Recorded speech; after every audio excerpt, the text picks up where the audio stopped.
Yo, what up? What up? It's great to be back. Ruslan, what up, man? Have I mastered the force? No. And even worse, I saw that latest Mandalorian movie. It was garbage. And they really are dragging the Star Wars franchise down. I tell you, I was very disappointed. And if I would have went to the movies to see that, I would have been madder than hell. Champs first, what up, man? Lamar, what up, man? Rest of y'all get in here, man. This one is, man. I I hate doing videos like this. I really do. I hate doing videos like this. Y'all see what background is up. I told y'all years ago that this shit would begin to happen, man. I told y'all would. And they think and they think that the red pill is going anywhere anytime soon. They think the red pill is going anywhere anytime soon. Super, what up, man? Oh yeah, yeah, Baby Yoda. Yeah, I watched it, but you got to have a plot line too. We all love Baby Yoda, and especially when he started eating something, we love Baby Yoda when he had a little hand with the whatever he eating. But you got to have some good writing with that shit. But the crazy part is it started out with like crazy action and then just dwindled down to just bad writing. Science got rights. Really, the movie wasn't that bad to me. Then again, I've lowered my expectations for Disney. Yeah, the best thing lately that Star Wars have made is that Andor series. Now that shit was some top notch writing right there. That was some top notch writing. Now I went. Yeah, it wasn't just hijacked by PUAs. It was hijacked by incels too. Straight up incels. What up, man? Feels great, man. 50 feels great so far. Outspoken. What up? No, I ain't get shut down. Carrington, what up, man? Toy Story. Shit, I don't even think I seen the original Toy Story, Celine.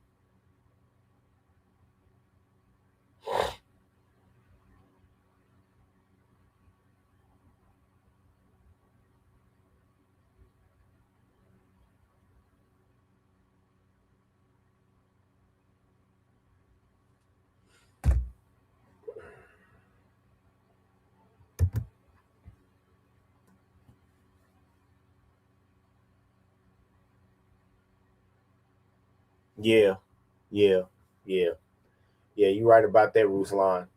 With the alt right infiltration, harder to take Manosphere seriously. I had a MGTOW spamming the N word in the chat I was in. Yeah, yeah, yeah.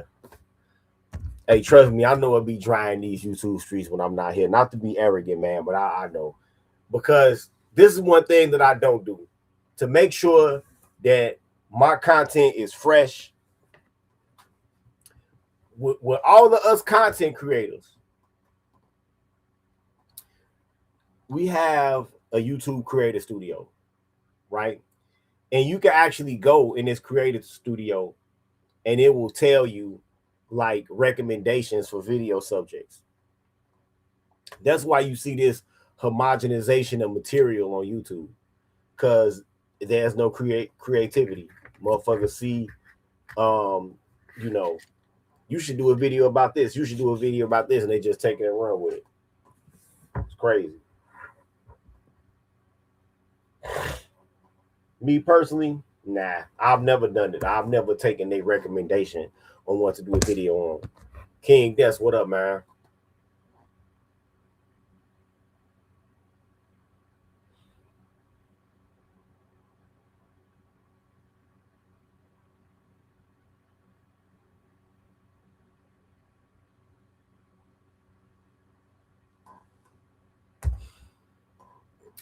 A couple more people getting here, man. Now, I'm gonna give y'all a trigger warning, man. If you got abused as a child, I got to give you a trigger warning. I usually don't do that, but with the subject matter of this live, I gotta issue a trigger warning, man. I know that's not standard for this channel because I really don't give a fuck about triggering people usually, but with this subject, man, trigger warning indeed. Trigger warning indeed. No news. What up, man? Mike Andrews. What up? All right, man. Oh, man. Now, for years, I have been telling y'all. I have been telling y'all, man, that eventually a lot of these children of millennial, early Gen Z moms was gonna start coming out, you know, telling the ins and outs of what goes on in these single mother homes, right? I told y'all that. I told y'all that, right? And I told y'all that because of that, the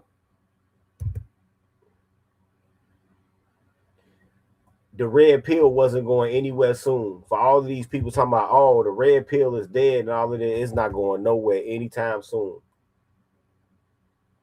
It's not going anywhere anytime soon.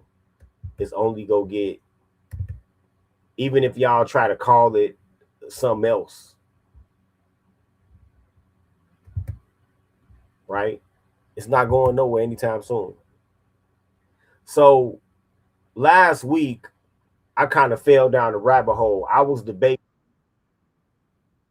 on whether or not I should touch this, but I kind of fell down the rabbit hole of this guy that I saw, you know, and he was like exposing.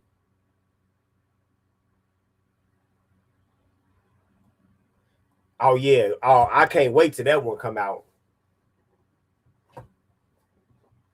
You know what? It's sad.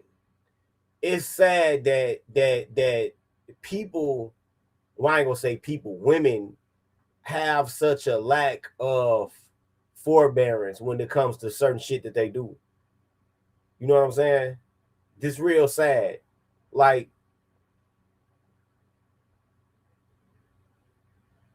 how do they think that it impact their kids when they go to school and they might start sick, they might get in an argument with another child, and then the child just bust out and say, well, at least my mama not a hoe. Whatever discussion is done after that, because there's no response to that. Man, at least my mother ain't busting it open on it online. Ain't no response to that. Even worse, what if one of them was to spin their phone around and show the video of what she doing online? You can't respond to that, right? One thing I would be curious about going forward, especially for this when this first generation of OnlyFans kids grows up, is how many suicides, how many murders, and how many domestic violence cases are going to stem from this, right? Oh, that's what 50 it show is. Yeah, that's what 50. Yep, that's what 50 son going through right now. When your mama been passed around from 50 to Diddy to Rick Ross. Yeah, I know motherfuckers is talking about that. Yeah, Celine. Yeah, you preach. Celine writes, I find it hilarious when they call themselves models. Yeah, y'all are hoes. Y'all not models. Y'all are hoes.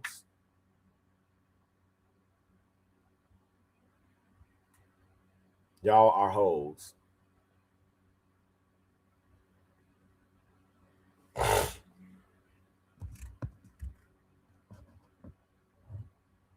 Yep. King Des writes, they got tunnel vision. The only things they care or see or care about are their feelings and emotions. Nothing else comes to the equation. Yeah. Yeah. Wait a minute. What tape leaked? Oh shit. I know it's gonna be something real bad. I shouldn't even be asking. What tape leak, bro?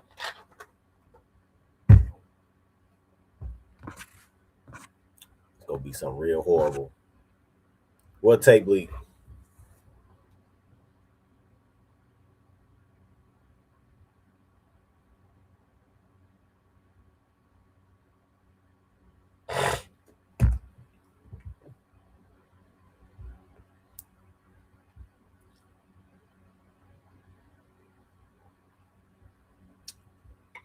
I don't know what tape leak, but hey, let's hear this young man's testimony, man. And but remember that I told y'all that this was going to start happening.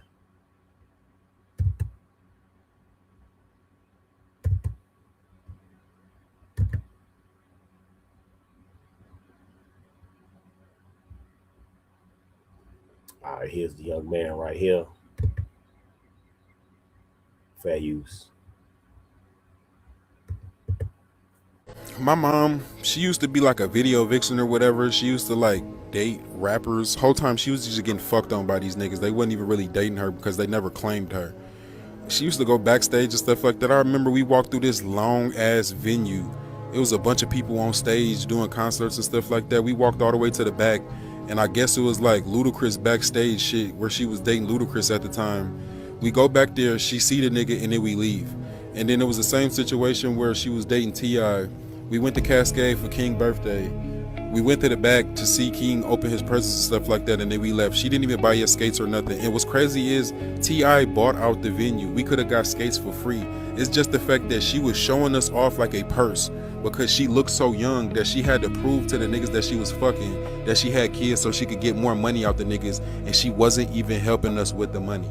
Wasn't even paying bills or nothing like that with the money because my stepdad was paying the bills, but he wasn't staying with my mom because she would force him to stay with his mom or stay wherever he was staying because she didn't want him staying in the house so she could fuck other niggas. Really, she was cheating on him with my dad while my dad was cheating on my stepmom, and then he would drive all the way 12 hours to come fuck my mom and then be bullshitting and stuff like that where they was emailing back and forth and shit talking about they was finna get married and my stepmom caught their goofy ass. And then they ended up having to fall out and stuff like that because of my stepmom because he had to get his shit together.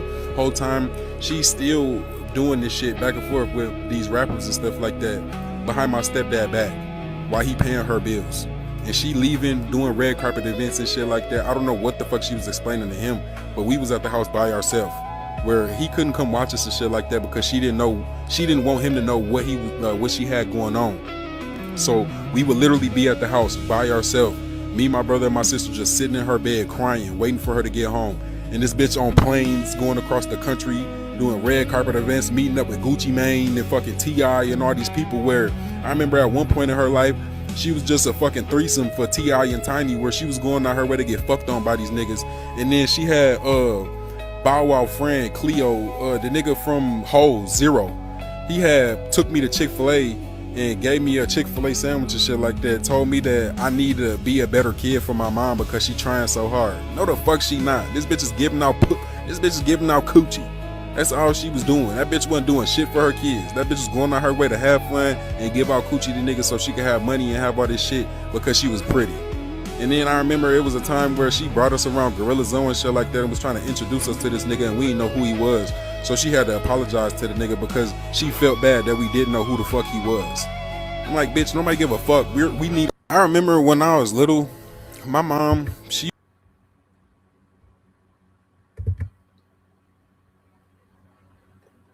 I told y'all that one day the truth will be told. I told y'all. I might as well go straight to the Bleach music.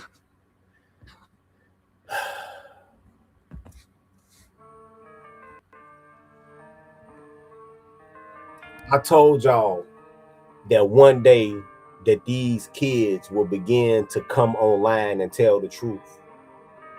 See, they fired the first shot in this gender war, you want to call it that. They fired the first shot. They was the first one to come on YouTube and talk about how black men ain't shit, men ain't shit, men are abusers, men are predators, all of this shit, right? But then when we would start talking about the neglect and the abuse that goes on in a lot of these single mothers households, they would tell us that we were liars. They would tell us that we don't know what the fuck we talking about. We judgmental. We don't have kids. We shouldn't be speaking on that.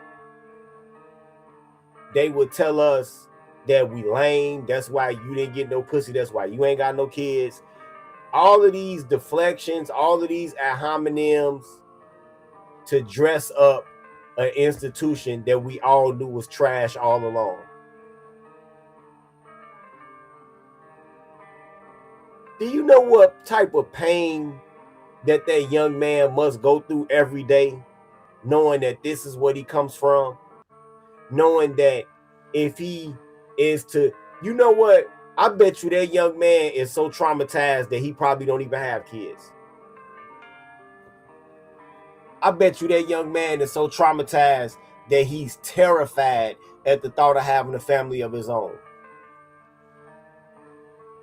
because he has been brought up in an environment where he sees a family life as hell.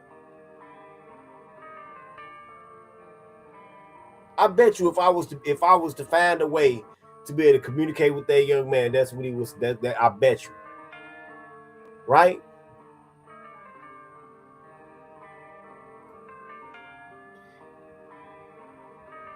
Do you like the fear that he probably carries of dealing with women, of not being able to trust at all? Period. You know what's the crazy part? Well, all of the shit that his mother exposed him to, he's married. Well, okay, good luck. Well, all of the shit that his mother exposed him to, if he was to talk about single mother households, you know what the first thing that somebody would say to him? Who hurt you?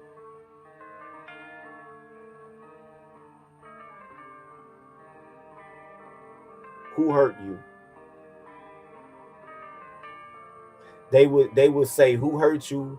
Or they would say, oh, you got mommy issues. No shit. A lot of hoes say that, oh, y'all just got mommy issues. No shit. Because they was raised in the same culture that you in, and a lot of times they wasn't shit like your ass ain't shit. No shit. You know what's the sad part? No, I didn't. Oh yeah, that's what they'll say. You can't make single mother.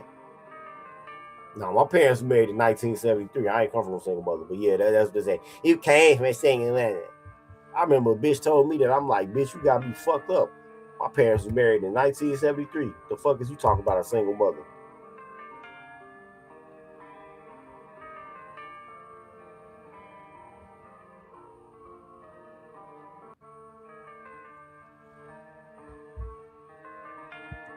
Yeah, I saw that. I saw that. Prime VA writes, you see black women as simps blaming Blueface for his mom's degeneracy. How in the fuck? And then that's the other thing. How in the fuck do you blame children for what their mother is doing? How do you blame children that's in third grade worried about report cards and recess for what their mother is out in the streets doing in their adulthood? How? This shows you how fucked up and how twisted this nigga community is. And then you wonder why it's people that want to get out. Mr. O with the info, thanks for the cash app. Don't let that brother be alone. Right?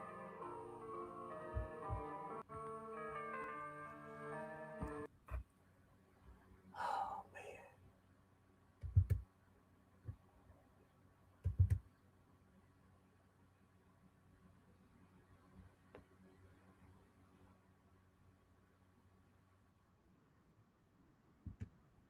About my mom is because she told us. She literally sat us in the bed and was crying and shit like that over the emails that my dad sent and her sent to each other when they was cheating on they significant others and shit. Where she literally told us the situation, and then I had to live through it where we was going through court and shit like that because she sent me back to my dad's house, and my stepmom was abusing me because of what my mom did to her, and she resented my mom and shit like that, where she was a good stepmom at first, but then my mom pissed her off, so she started abusing me and putting me in situations where she thought, since I was on my mom's team and shit like that, she told my dad that I couldn't have a house key and I couldn't eat at her house. So I had to stay with other people, like my friends and stuff like that. Or I would go to her mom's house, my granny house, and I would just be over there with her brothers and her sisters and stuff. And that's where I would stay most of my time. Sometimes I stayed over there so long, I would get ready for school and go to school from their house. But it was a situation where we was all in the bed. She pulled the laptop out and she was showing us the emails that she sent back and forth with my dad that my stepmom read of them cheating with each other, where my dad would drive all the way from Michigan to Georgia to fuck my mom, knowing that she was fucking with my stepdad and he was fucking her in his house, and he had a bitch back at home. And it was a situation where he didn't even know that she was fucking with all these rappers and stuff. She was telling my dad that they was finna get married and all of this, but she's a bum. So my dad knew that shit was never finna happen, because how is we finna get married if you getting taken care of by other niggas? And he know how she is. So it was a situation where, because he was getting taken care of by my stepmom and she was getting taken care of by my stepdad, they both was in situations where they couldn't take care of themselves. So they knew they wasn't finna get married, so they was just gonna keep fucking on each other. If they wouldn't have got caught, this shit would have continued to happen. I remember my dad would bring my cousin all the way down from, all the way, all the way down from Michigan and shit like that, where he would be playing with us and stuff like that, while my dad was in the room fucking my mom. And then we thought it was just family time and stuff like that. We thought, oh, it's cool because, my cousins is here. We get to have fun and shit like that, and we get to see our dad. No, that nigga was in there fucking my mom and sleeping at our house, and then he would leave in the morning so that my stepdad wouldn't catch him. That's why she tell us everything. Everything that I've ever known and shit like that is because she told us, because she act like her kids is her friends and shit like that. This the same bitch who, when we was younger, she pulled out a Polaroid picture and showed us a picture of her stripping on the pole, booty ass naked. Told us, oh yeah, things ain't as easy as they seem. Do this paint a good enough picture for the bitch that I had to be raised by? Because really, I wasn't even raised. She kicked me out when I was about 9 years old. So I really raised myself because my stepmom had me out on the streets. That's why I was out robbing niggas and stealing niggas shit, and like toting guns and shit like that. And I've been smoking since I was 11 years old. Yeah, the reason why I know all this information about my mom is,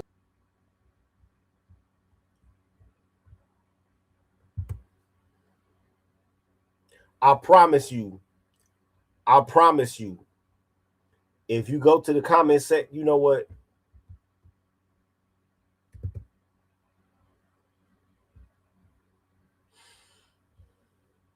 Let's see some of these comments.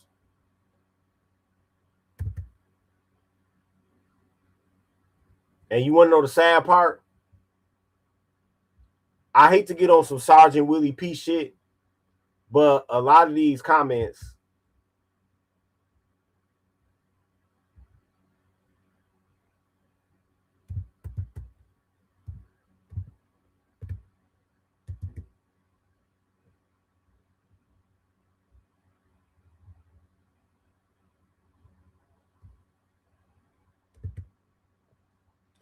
a lot of the sympathetic comments probably have something to do with the fact that he's conventionally attractive. If this was a very unattractive young man, you know what they'll tell this? They'll tell this nigga, man, get over that shit. That shit happened when you was young. You grown, crying like a bitch. That's what they'll tell that man.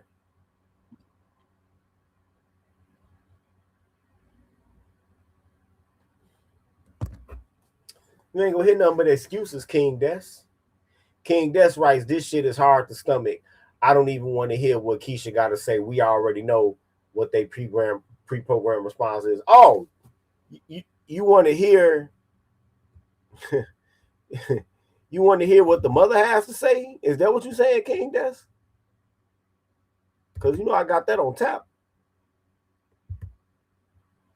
You want to hear what mom got to say?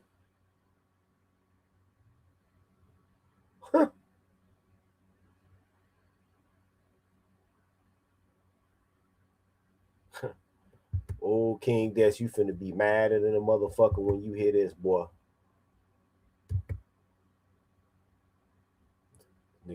Mad as hell. Here go the bird right here. Hello, everyone. I wanted to come on here and address some of my emotion and misinformation through my videos when I wasn't as I went irate and hurt, and I realized that Yeah, some here stuff go could this come whole off ass as bitch right here. Here go this whole ass bitch right here.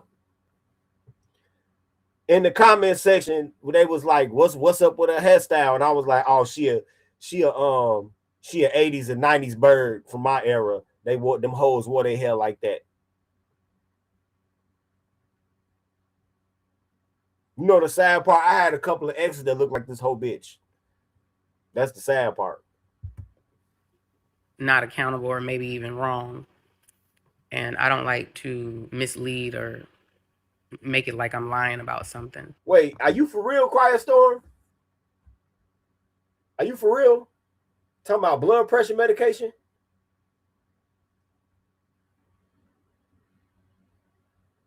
Quiet Storm, thanks for the cash out. Don't let that brother be alone. You for real, brother?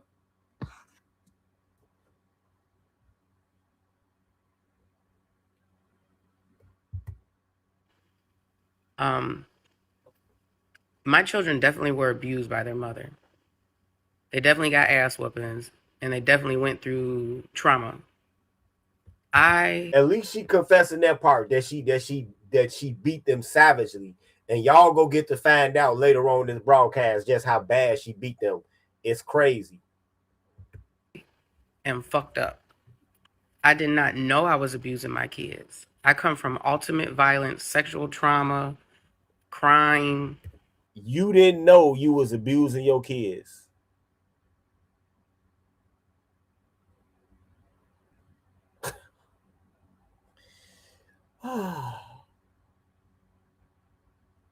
You didn't know you was abusing your kids.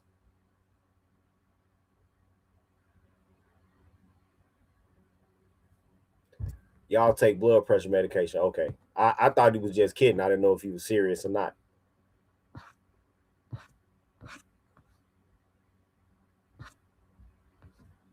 Yeah, yeah. This bird is the thumbnail. Yeah. Yeah. Yep. R2K writes, my mom is 50 and she pulled the I was a different person over something that happened less than 3 years ago. They don't grow up as they only get older. Really? She pulled the I was a different person shit. I mean, I think that at 47, 40, your fucking formative years should be over. But hey, maybe that's just me. That's crazy. I was a different person. Wow, that's rich. Like everything you could think of. By the time my mom was gone and I turned 5, I was already an adult. Basically replacing my mom for my dad. And my dad's never sexually done anything to me. Those were other people. But he did everything else. And I had to raise his son, and which is my brother. And I didn't know what I was doing. And the first person I ever abused in my life was my own brother. I did a terrible job raising him, and we're a year and 11 months apart. But I was the big sister, and I had to take care of everything, even for him. We were homeless. We went without food. We had to deal with a junkie father. I've had 17 stepmothers. My dad comes from crime, so there's a list. He has a very long record. It's a lot that I was involved with that I shouldn't have been involved with. Um, every day was war. Every day was survival. Every day was hustle. We were children that ate out of the trash can. We got clothes out of the trash can and hand me downs, and we were just left. I'm gonna tell you right there that she lying. I'm gonna tell you right there that this hoe is lying. She did not. Okay, at the most, this hoe is probably like 45 years old, right? We had a well entrenched social safety net when this bitch was a child, right? They had food pantries, all of the same shit they got today. They had good wheels, all of the same shit they got today. She was not dressing in clothes out of the garbage can. She's lying. This damn near like somebody, well, you know, we had to walk 5 miles in the snow to get to school. Bitch, get the fuck out of here. Stop.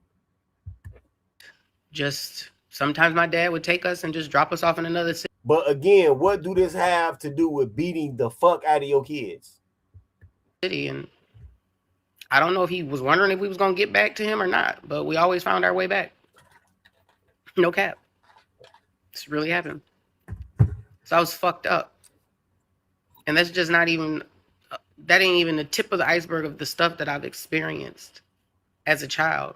Me and my brother were born straight with money. My mama set us up right. My daddy stole all of that. His family and them stole all of that.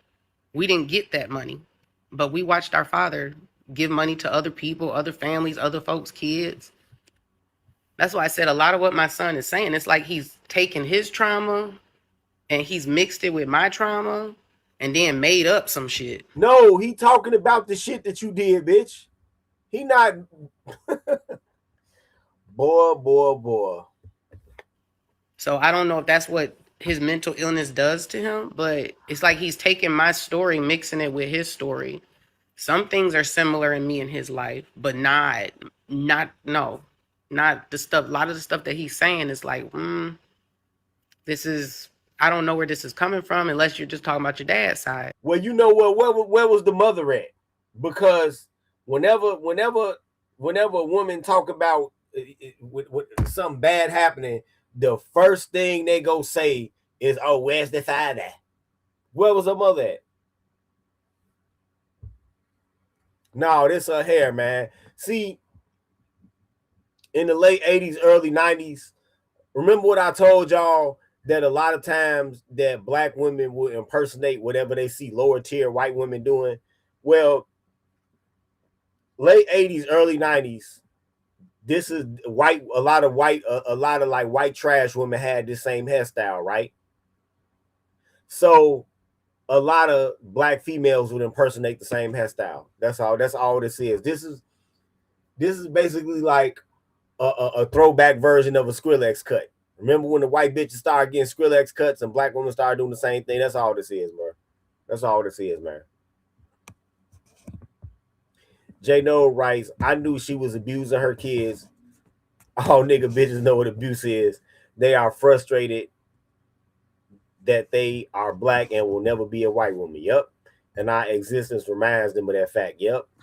And a lot of times them kids look a little bit too much like their dad, and that shit make them mad too. But he comes from something that comes from nothing. I don't come from people that love me. Them people used me. I wasn't in modeling and pageants because it was fun.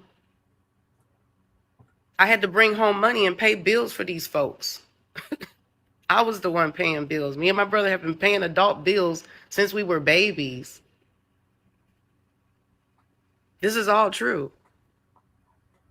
And so I didn't know that I was... What do that have to do with you beating your kids? The fact that you went through that, the fact that you had to go through that as a kid should have let you, that should have made you an even better parent. Because you had a living, breathing example of how you don't want your own kids to grow up.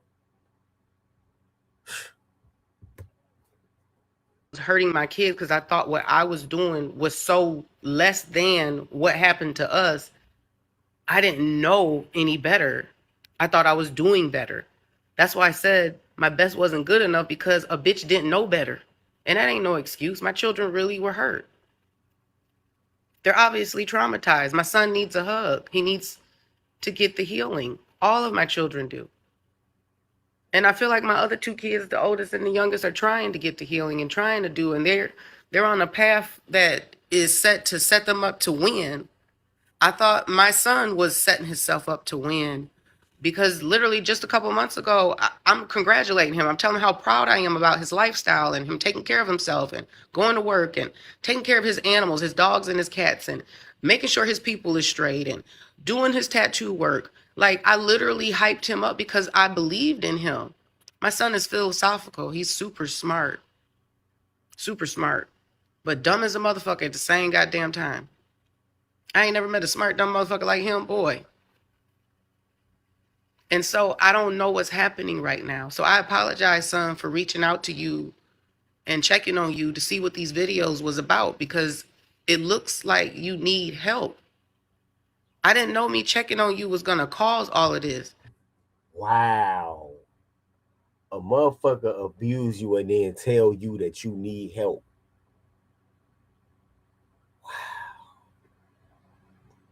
Wow, bruh. You heard that, black man? A motherfucker abuses you and tell you that you need help. I apologize for the words I used in the email. I completely apologize for everything that's been done to you by me. But the lies and throwing other people under the bus, regardless, even if some of the stuff is true, you come on now, what, you don't want nobody in your life? Your grandmas and your granny used to feed you. You could go sleep over there. You can go over there anytime and kick it. Their door was always open. I understand y'all had some issues with at some point in time with different things, but you call that abuse? Yes. You said we all abused you? I didn't know that you were getting abused by them. That's never been told to me. You've never told me this. You've told me moments where there's been problems, but all problems don't equal abuse, son. You do realize that, right? So it's just some people catching strays, and I don't really understand. But I'm telling the world right now, I didn't know what I was doing. My mental illnesses were scary. There were times that I didn't know who I was and what was happening to me. So yes, I did say too much to my children in conversations that was really meant for friends, because I was in a personality state and I didn't know what I was doing. It's not. No. Whoa.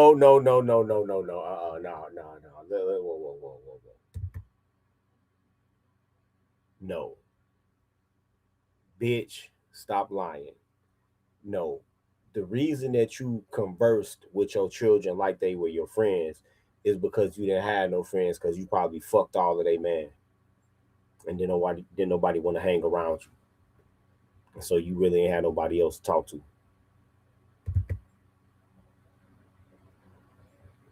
Dispense with that excuse right there. Not an excuse, because they lived through it. But this is what really happened. I truly did not know where I was sometimes. I truly did not know what was going on. And so if it wasn't for my oldest son's grandmother, because I made it seem like I had absolutely no help because nobody helped me directly, but his grandmama fucked with him the long way and took very good care of him. And that boy could get anything he want from her. And that indirectly helped me. But what I was talking about is direct help to me was very hard to come by. And the people that I did get help from, I was very appreciative of. I thought my kids were. I didn't know it was abusing them to get help from other people or get hand-me-downs from different dudes, or have celebrities mailing my kids school clothes, them getting shoes before anybody get them. I didn't know all that stuff was abuse. I didn't know they thought I was fucking all the niggas. I didn't know that.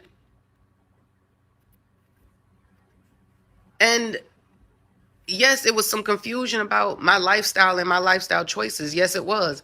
I had to make choices to make money because my child's father put me in a position I couldn't get out of. So I had to work during the day, and I also had to work at night. And he knows what he did. I don't got to put that dirty. This is old news. I'm over that trauma. He knows what he did. He knows why I had to do what I did. Nobody made it easy that was supposed to make it easy for me. But that still is not an excuse for why my children are fucked up now. It's just the reason. It's just what happened. And so I just apologize. I truly apologize. And then this stepdad thing, I couldn't figure out who it was. I think he's talking about my friend. I was like, I know he's not talking about my ex, because the stories don't line up. And even the stuff he said about my friend wasn't true. It's like he's taking so many things and mixing it all together and blending it that I can't make sense of a lot of it. But I'm telling you, this is all my fault, the things that I did to him. Me being too young, me being stupid, me not knowing how to tell time till I was older, me doing all the shit that I did to them just because I didn't know better still doesn't change their pain. So I'm not making an excuse. And I feel like after I reviewed that video, it seems like I was making an excuse, and that's not what I'm doing. I did too much. I did too little. I overcompensated. I was a bad mother. I didn't know how to be a mother, and I tried so hard to figure it out. I did. I did so much that I I did too much that this is how they are now. I did all the things, and I tried to be superwoman, and it broke me and them all at the same time. I tried to be everything to them just so that they could live a life that I never had, and they could grow up and be happy and joyful and not go through what they're going through right now. Not go through what my son is going through right now. So I'm sorry, son. I am.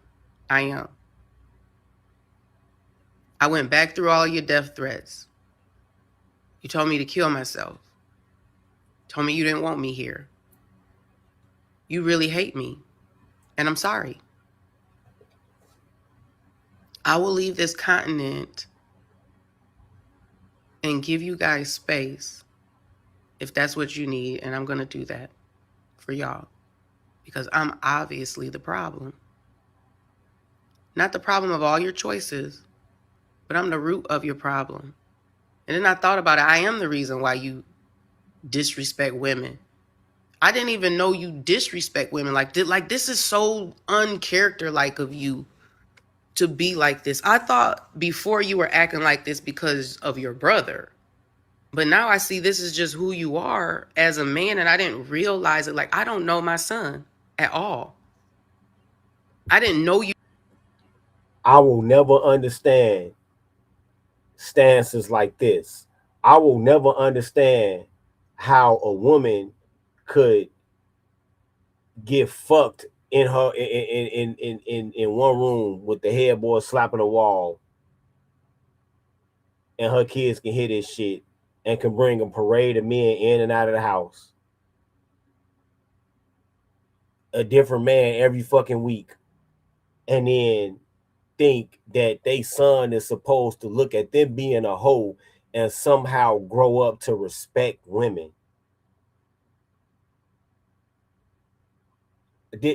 That's always fucking mind-boggling to me. That's like somebody watching a river where alligators drag animals into the water and drown them and eat them, and then I don't understand why they're so afraid of alligators. See, you got to understand some R2K. R2K, right? So him holding you accountable is misogyny. Of course it is. Of course it is. Of course it is. Lucy, what's up? What's up, honey? Of course it's misogyny. You were cut like this at all. I thought you were so different. In these last few years, you have really shown me who you really are. And I am sorry.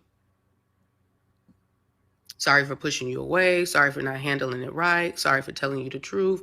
Sorry for being mean. Sorry for being abusive in all the ways, verbally, mentally, emotionally, physically. I'm sorry to all of y'all. To all of y'all. And as far as what I said about my therapist, I misspoke because I made it sound like she was like, scrolling. But no, we were in a session. I had my other phone and we were talking about what was going on. And so this is what was said in our session. And this was brought up because I actually discovered I was going viral as I was going into my therapy session. So that session was all over the emotional place. I basically cried through the whole thing because I couldn't understand what was going on with the topic. Because if we were just talking about his trauma and that was it, and we didn't do this extra stuff and put the extra ice cream on top, then I wouldn't have thought nothing about it, because everybody has a right to handle their trauma however they need to handle their trauma. My kids know that. I raised them with free will. My son is a spiritual man. He is into like reading and philosophy and like Bruce Lee type stuff, Taoism and stuff like that. Like he's a smart, very enlightened young man. This is not who he acts like with us. If I show y'all our messages, you'll be like, wait a minute, these ain't the same people. It's just, Mom, I love you. I just want you to do good. My son sent me a message and said, I don't even know how it is to have 3 kids. You did this. Like, I wouldn't been able to do it with 3 kids. I see why you went fucking crazy. But I'm sorry that my breaking broke you, son. I'm sorry. But this is not what I want for you and what I sacrificed for and what I gave everything up for me for you to have. I don't want you to not live joy. Take your success and go live your life, son. Go heal. Go be whatever you need to be. I don't ever want to stand in your way and take that from you. I was stupid. I was ignorant. And it hurt you. And I'm so upset with myself. And I'm starting to relapse on my healing because I'm starting to feel bad again over it. I've been healed from this for like a year now. But I'm starting to feel guilty again. And I'm trying not to get into that space because that's going to cause an episode and it's going to lead to suicidal shit. And I'm not trying to do that. I'll just leave the continent so you feel safer. I'm so proud of you 3 kids, for real. It took a while to get y'all out of my pockets and get y'all out here. But when y'all got out here, you took the fuck off running and y'all really did the damn thing. And you barely needed to come back for any help. You barely needed to ask me for anything like some people have described that they have to do with their kids. Like, I don't feel like it was even too much. And even with you, son, you wouldn't even let me do for you. I've done more for your other 2 siblings as adults than you because you went out and said, fuck it, I'll just handle my own shit. Nigga, I'm proud of you. You know how hard it is? I know how hard it is to do shit without parents. And you made a choice to say, fuck that bitch. I'm not finna ask her for shit. And you're figuring it out.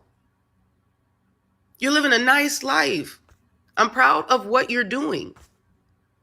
It's just, my story is so fucked up that I should not have children because who wouldn't have ended up like this? Why did I think that I could be everything to them? Why did I think I could do this?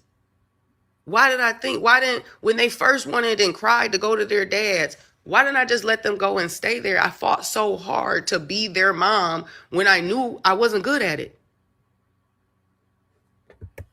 Because you want to control. Because you want to control. Virtually all Black women at the end of the day are about control. She want to control.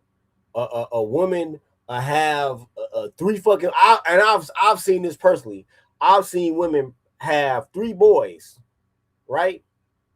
And they father will be living somewhere not even 15 minutes away from them in a large enough house. And these little boys be getting into all type of trouble and shit. And at no point will they consider sending them boys with them because they want control. They want control of the resources. They want control of the child support money. They want control over them fucking boys. Control. Just couldn't leave them because I didn't have a mom. And I did so much. I did too much to overcompensate.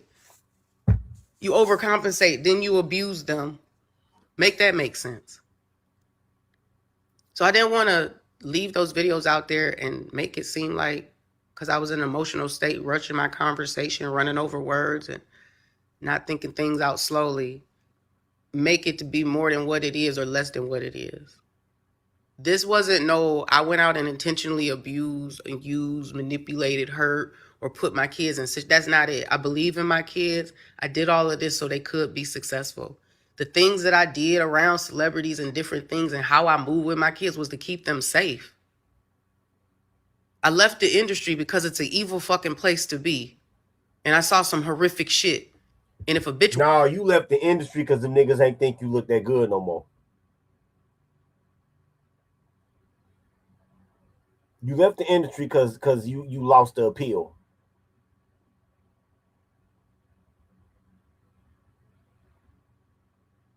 If you still felt like you looked back in the early 2000s, you would still be doing the shit that you do. You would still be outside. Get the fuck out of here. Was to write a book, we would be fucking famous. Exactly, King Des. King Des writes, how can overcompensating turn into abuse? This makes no sense whatsoever. Yeah, if that's the case, if she was overcompensating, then she would have been a helicopter mom. If that's the case, she would have been a helicopter mom, and he would have grew up sheltered inside the house playing video games 24 hours a day. And we would have all the money. But I don't kiss and fucking tell, and I don't gotta bring up no old ass shit that I've already healed from and that's over. What is the fucking point? What is the point to bring up old shit just to get clout, just to get money? Just no. I'll use my brain and my skills to build what I need to build so I can get to where I need to go. So I'm sorry, kids, to all of y'all. I'm sorry to all the kids in the world who have to deal with parents like me, who had to deal with a mom who just didn't know what the fuck to do and was over trying, overly doing everything. Like everything was an extreme thing. Over the top. Everything. I'm sorry for everybody who has to deal with people like me. I'm sorry to everybody who's had to deal with me. I'm sorry for all the friends, all the bullshit, all the betrayal I've done, all the fucked up shit I've done because I didn't come out of a good family. But I've wanted so badly to be a better person that I got this far. And believe me, people who know me from back then till now, and you see me talking, you know I'm way different. Because I would have went to war with my son back in the day. I would have saw him as a challenge. He would have been my number one enemy. I would have had no mercy. And that's the mother they had to deal with. I used to think my children were against me. I resented being a mother. I hated being pregnant. I hated the whole process. This is why I tied my fucking tubes, because I was like, no, I can't keep doing this. This is too much for me. My whole life has been tragic after tragic after tragic moment because I didn't learn quick enough and catch up quick enough and understand what I was doing. I wasn't being accountable. I wasn't doing the work until I did the work. And what I realized is, yeah, you do have mental issues. You do got disabilities, but they don't have to hurt. What's my TikTok? My TikTok is Tito the Time Traveler.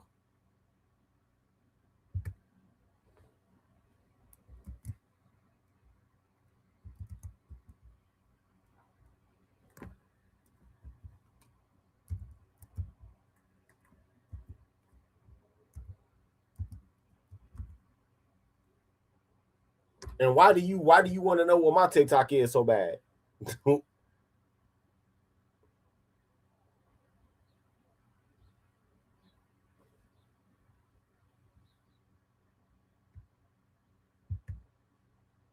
The world this bad. You got to change. You got to do the work. You got to really understand what's wrong with you and be accountable and do better, because you'll never be able to get rid of these issues. Your brain is never going to heal. You're never going to be not disabled, but you can be a little bit more balanced so you're not such a burden to everybody else. My burden of all of this that I was born with and brought into, environmentally given to me, broke my children. And I feel so bad about it. So I'm going to go back into my little shell, people, go back into my world, minding my business. I'm going to give my children all the space in the world because that's what they need. Because at one point, my children did really love me. And right now, I do not feel my children actually love me. Even when they say the words, I don't feel it. And that could be because of my detachment issues. But I don't feel it. In my soul, I don't feel it. And it hurts so bad because the one thing that makes you successful in life is supposed to be family. And that's the one.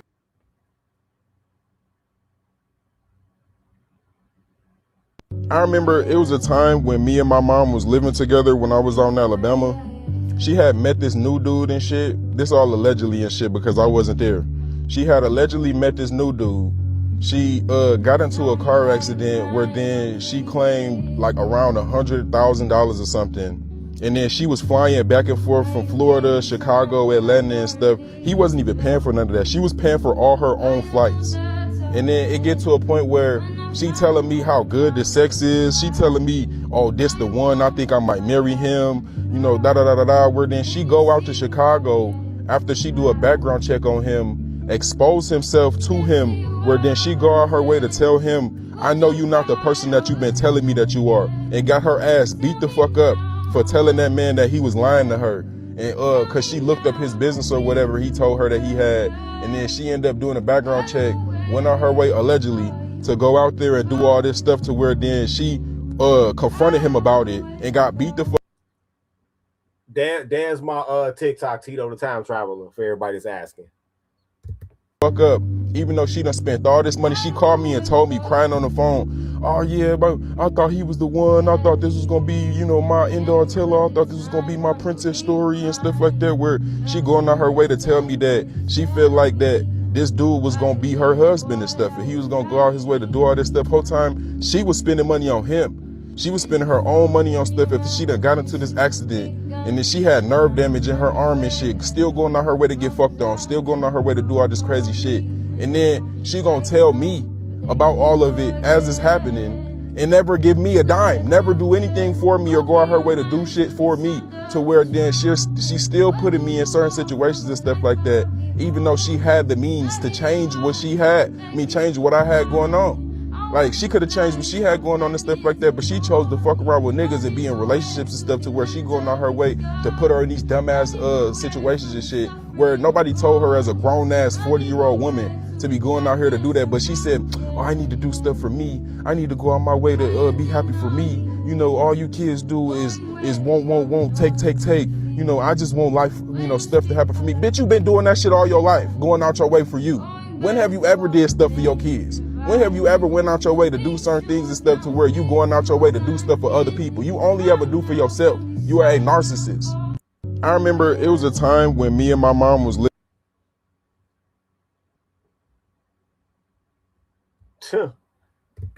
It gets worse. It gets worse. It gets worse.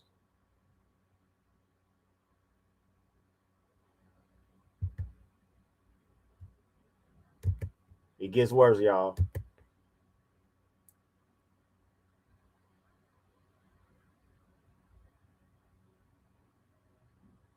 Things that my son could wear, and he was happy to get them.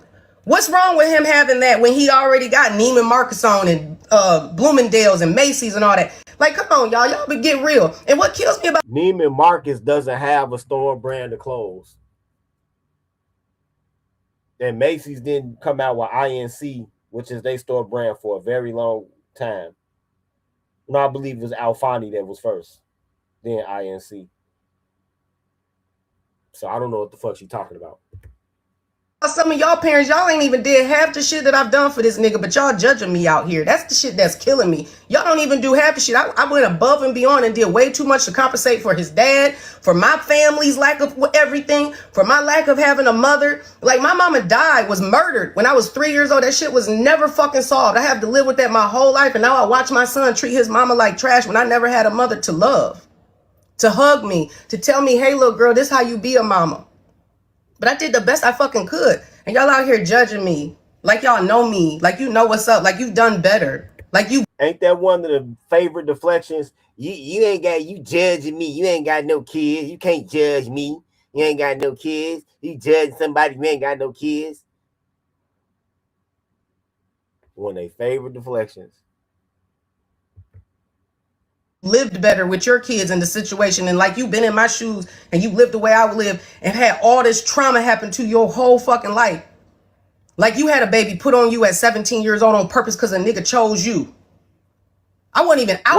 Whoa. How do a woman get a baby put on them?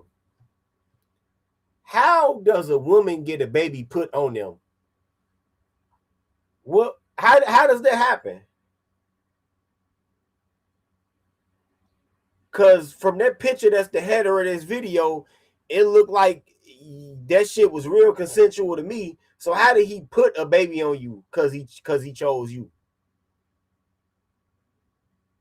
That man fulfilled his biological imperative, goofy.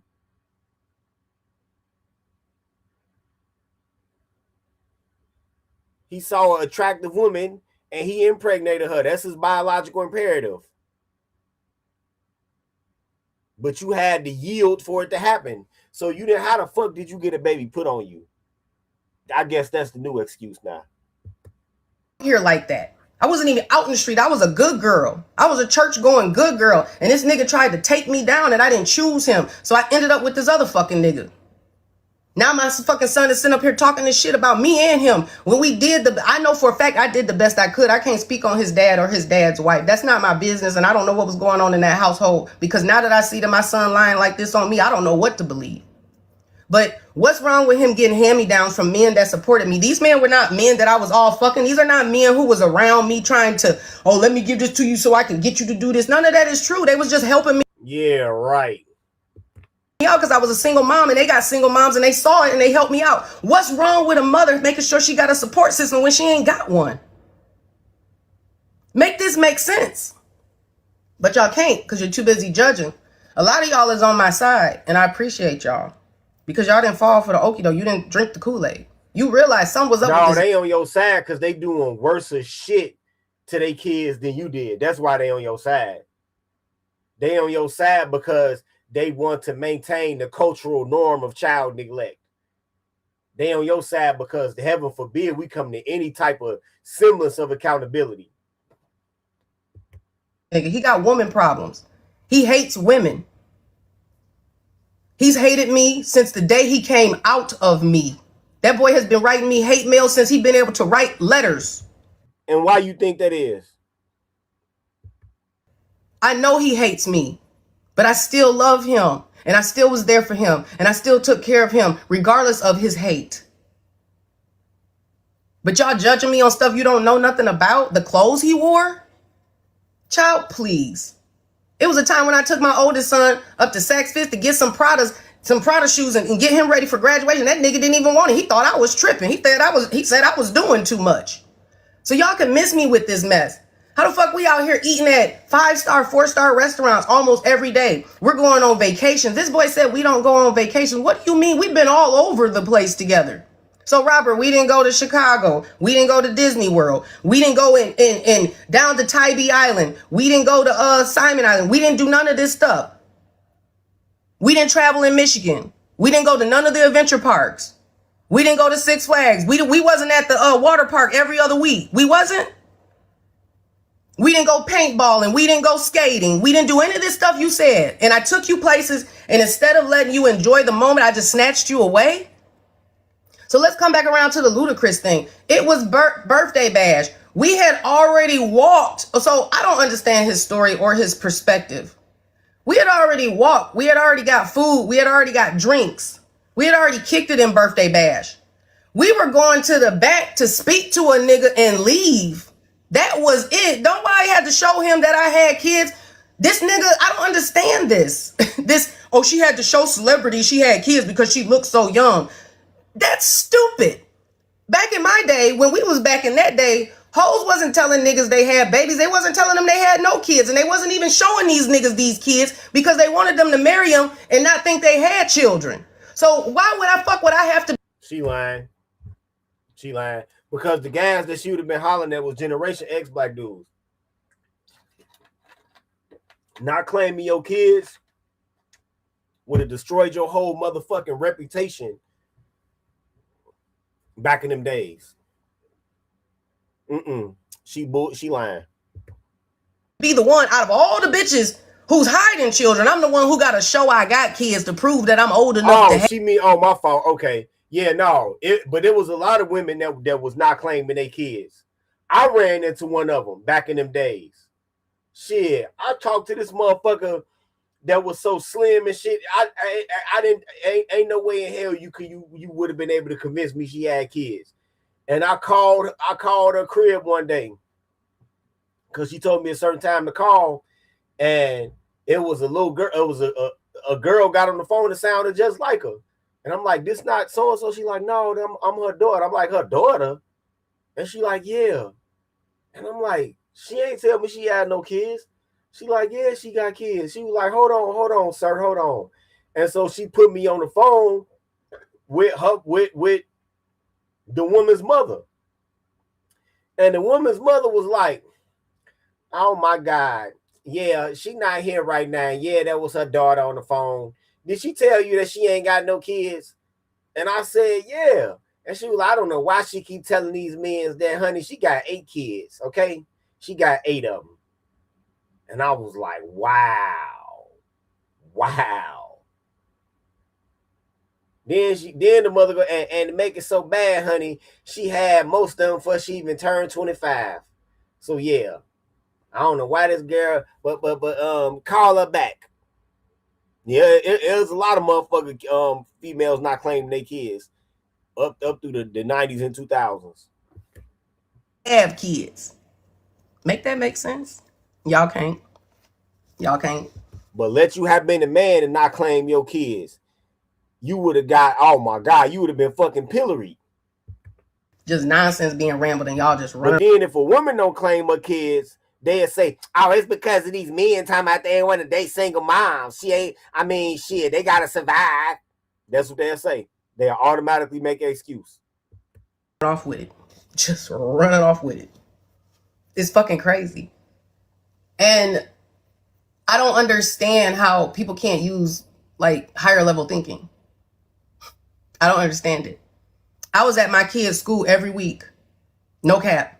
Throughout most of their school career. I did stuff before school, during school, after school. And at one point, my kids all went to different schools. Still showed up. All the games, all the meets, all the parent-teacher conference. Was on the PTA. Did all the stuff. Did all the things. And now it's giving, it was all for nothing.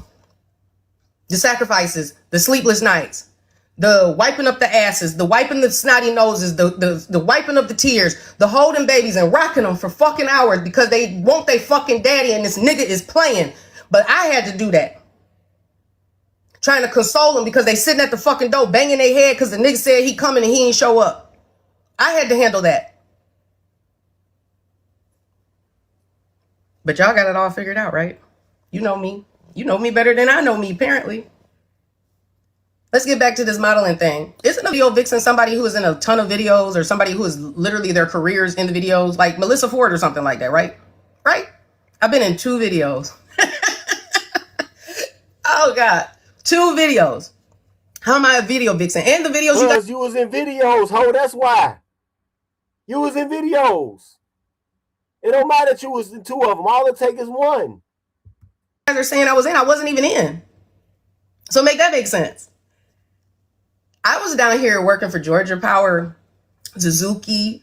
I worked, what was that program I did for the children? It was a children's hospital, something. I can't think of it right now, but it was a children's commercial.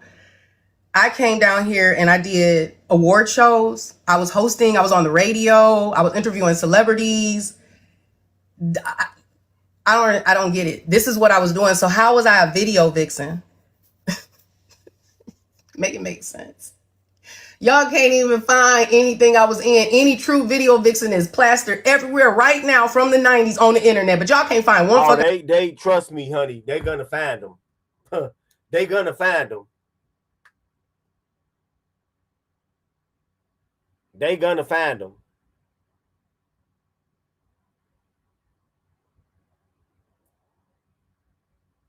They gonna find them. Please. All you got to do is just wait. They gonna find. They gonna have the videos your ass is in. You ain't got to worry about that. They'll find them. Video I was in. Not one fucking video. It's wild to me. What else did this nigga say that I just was like, what the fuck? Oh, he put his granny under the bus. He put his sister on the bus. He obviously has a problem with all the women in his life. I don't know why he's talking about his sister or his granny or anybody in these videos. His stepmom, this is a tricky subject because I don't want to get into her business or anything about what went on in her house because I don't know. I really don't know. But ma'am, wasn't nobody cheating with your fucking man for no years or whatever fuck this nigga talking about. Don't you get upset and go and let this dumbass nigga that you tried to help raise convince you that some shit went on between me and your nigga that didn't go on. That is not the case. You know exactly what happened, and you know when it happened, and you know how it happened, and you know why. And I'm not getting into no details about none of this shit because it ain't nobody's business. But you don't deserve that. That nigga fucking with you because he dislikes you. I don't know what happened between you and this child or what the fuck is going on with y'all's relationship and how it ended up this way. But I don't believe in my soul it has anything to do with me and you thinking that I was cheating with your nigga for years. What? He lived in Michigan. I live down here. How? Make it make sense. So ma'am, miss, lady, don't listen to this shit. Don't get upset about some shit that didn't happen. I mean, please don't. I've been trying my best not to get upset about any of this because I know most of this, 90% of this is lies. And the little truth he is telling is enough for people who do know anything about the situation be like, oh, maybe it's true. Spoon feeding y'all, breadcrumbing you motherfuckers. So ma'am, no, I was not, none of that happened with your man at the time. I know he wasn't your husband then, but no, that wasn't going on. You know what happened. You read the emails. You know exactly what happened.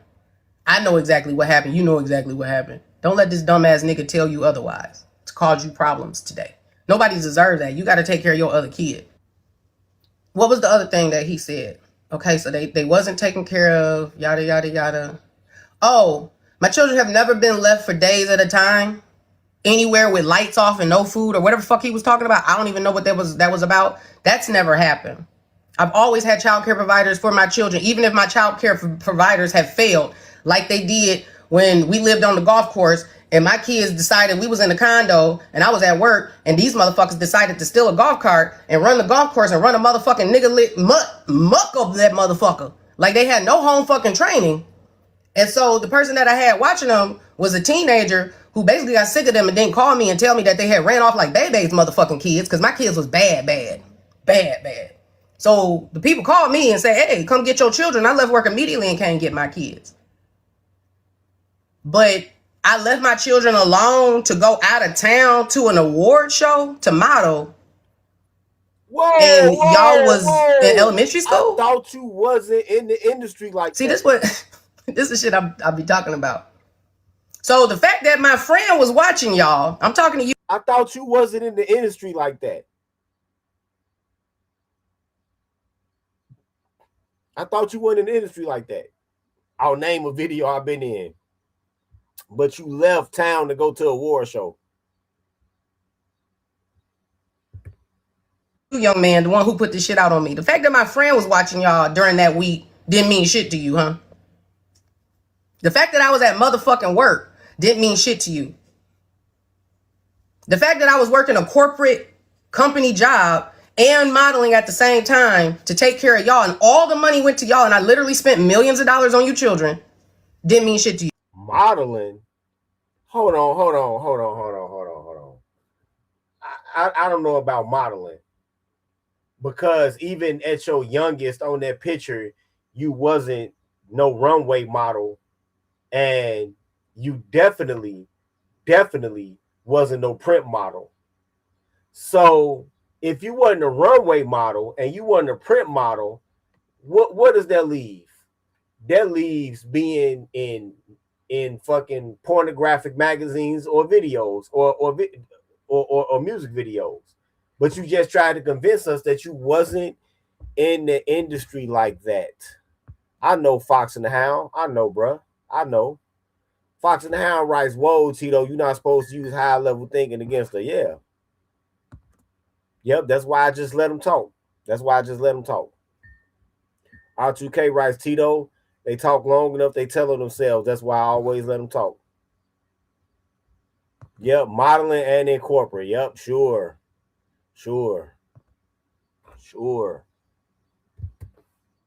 Cool. I remember that week like it was yesterday because them niggas called me every day on the day. I was on the fucking stage and these niggas was calling me. I had to finally turn my phone off because I couldn't stay focused and I was on camera. I've been on a lot of sets. I've done a lot of background work. I've done voiceovers. I've done so much shit in front and behind the camera. I've worked for studios. I've worked for big productions. I've literally been on, worked up behind the scenes on TV sets and everything. This boy knows this. But yet, y'all was calling me, almost getting me fired because y'all couldn't be respectful kids like everybody was trying to get y'all to do. And quite frankly, what people told me, and y'all noticed, they told me to beat the shit out of y'all. They said, beat y'all fucking asses because you don't know no better and you're entitled and you're spoiled. And that I was giving you too much in compensation of what your father wasn't doing and what I didn't come from. I should have did what the fuck they said and said, fuck them kids and beat the shit out of y'all for real. So you wouldn't be out here hurting other people with your lies. You did beat the shit out of them for real, as we'll find out later in the broadcast. Out here clout chasing over your mama's pussy. Like, who does this? That's weird. It's giving weirdo vibes for sure. Like, nigga, what you on? People already got speculations about you and your brother and shit and how y'all relationship with me. It's weird. Y'all been weird y'all whole fucking lives. Why? Don't you ask yourself that? Wow, now she used negate allegations against her own fucking son. This can't be life, bro. So hung up on a bitch that ain't even bothering you? Why you hung up on a bitch that ain't did nothing to you? Apparently, we've had nothing, from what I understand, in years. But apparently for you, this shit just happened yesterday. That's how hype you are.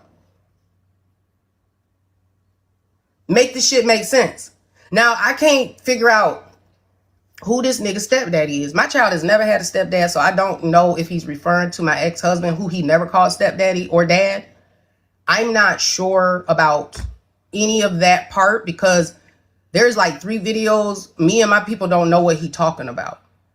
So I don't know where this information came from or what it's about. So I don't really know how to address this. The nigga that you was fucking with repeatedly, bitch. That's who we talking about.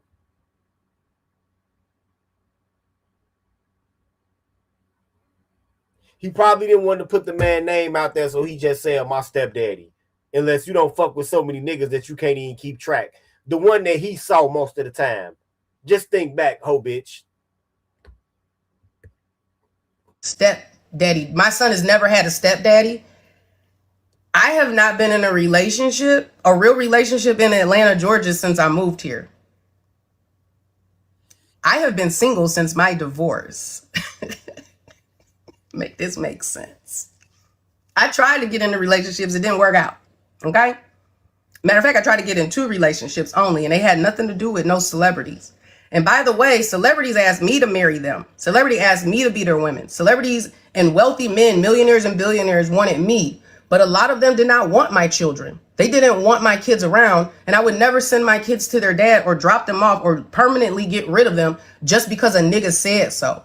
A nigga bought me an island, had $1 million for me, and was ready to marry me if I sent them niggas back up to their dads and left them there permanently. And I said no. Then bitch, you a motherfucking fool then. You're a motherfucking fool. If you had sons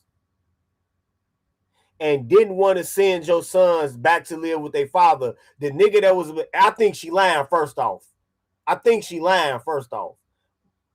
But let's just say she not lying, right? Let's just say that she not lying.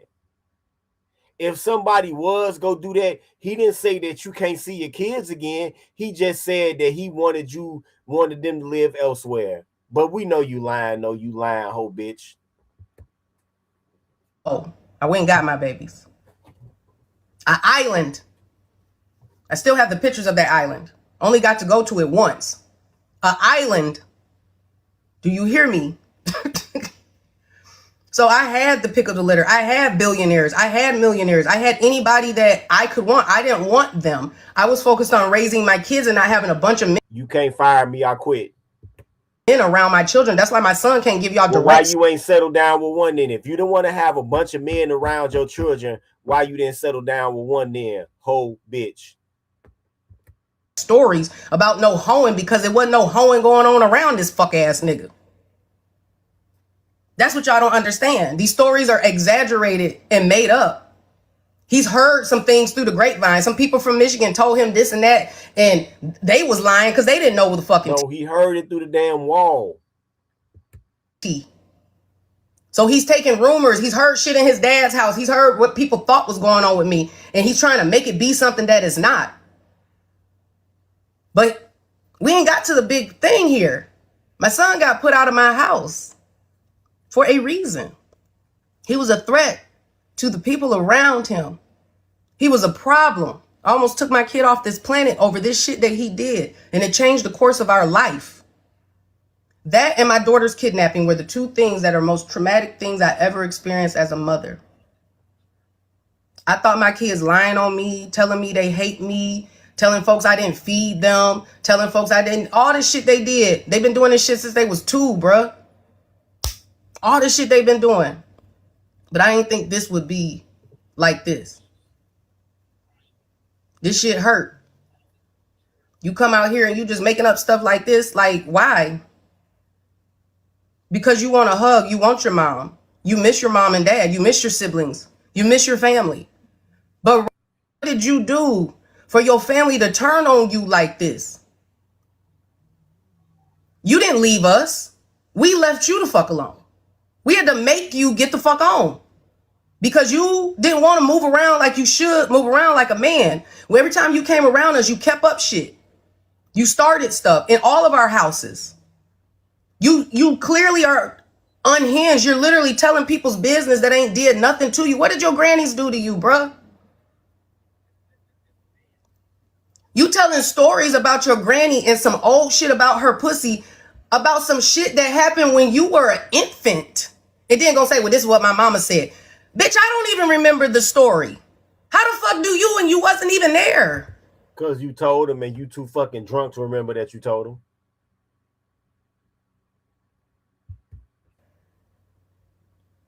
I don't even remember the fucking story. Like, what? This shit crazy to me. It's fucking insane that this is what you've chosen to do with your time to the people who fed you and clothed you and housed you and made sure you were straight. I don't know what the fuck your dad and his wife did for sure. I know none of this shit went on at my house. You ate every fucking day, all day. Nigga, you was eating and drinking. Y'all was eating thousands of dollars of food on top of going out to eat.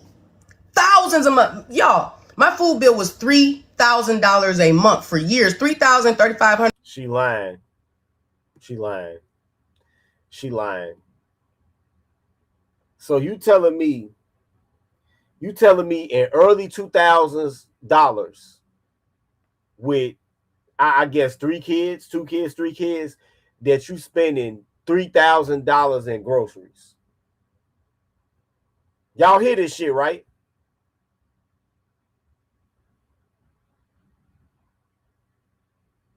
Bitch, back then you wouldn't have spent that much money feeding motherfucking University of Nebraska football team. Get the fuck out of here. Get the fuck out of here, you lying ass bitch. Oh my God, this shit started to make me angry now. And that wasn't including going out. And in the fucking South at that. In the fucking South on top of that. Not in New York, not in California, in the fucking South. $3,000 on groceries.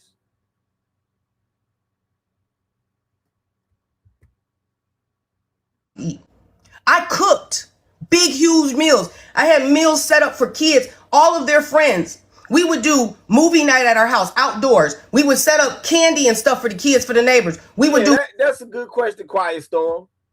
Quiet Storm writes, I guess those kids was eating Wagyu steak for breakfast and dinner. I guess so. I guess they was eating Wagyu steak and motherfucking truffles that had just been dug out the ground with Swiss chocolate for dessert. What the fuck was they eating with a few kids that came to $3,000 fucking dollars a month? I should text you know what? My mother had 3 kids. I should text my mother and ask her, what the fuck was you paying for? Was you paying $3,000 a month in groceries? This bitch lying through her motherfucking teeth.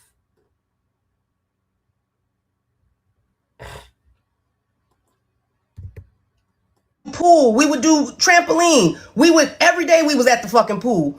Every day we was doing an activity. Every day that we was with their friends. Every day they friends. My son talking about he went to his friend's house and he was there and he just loved the way that those friends was at my house. So you must be talking about Michigan, nigga, because you wasn't talking about here in Atlanta.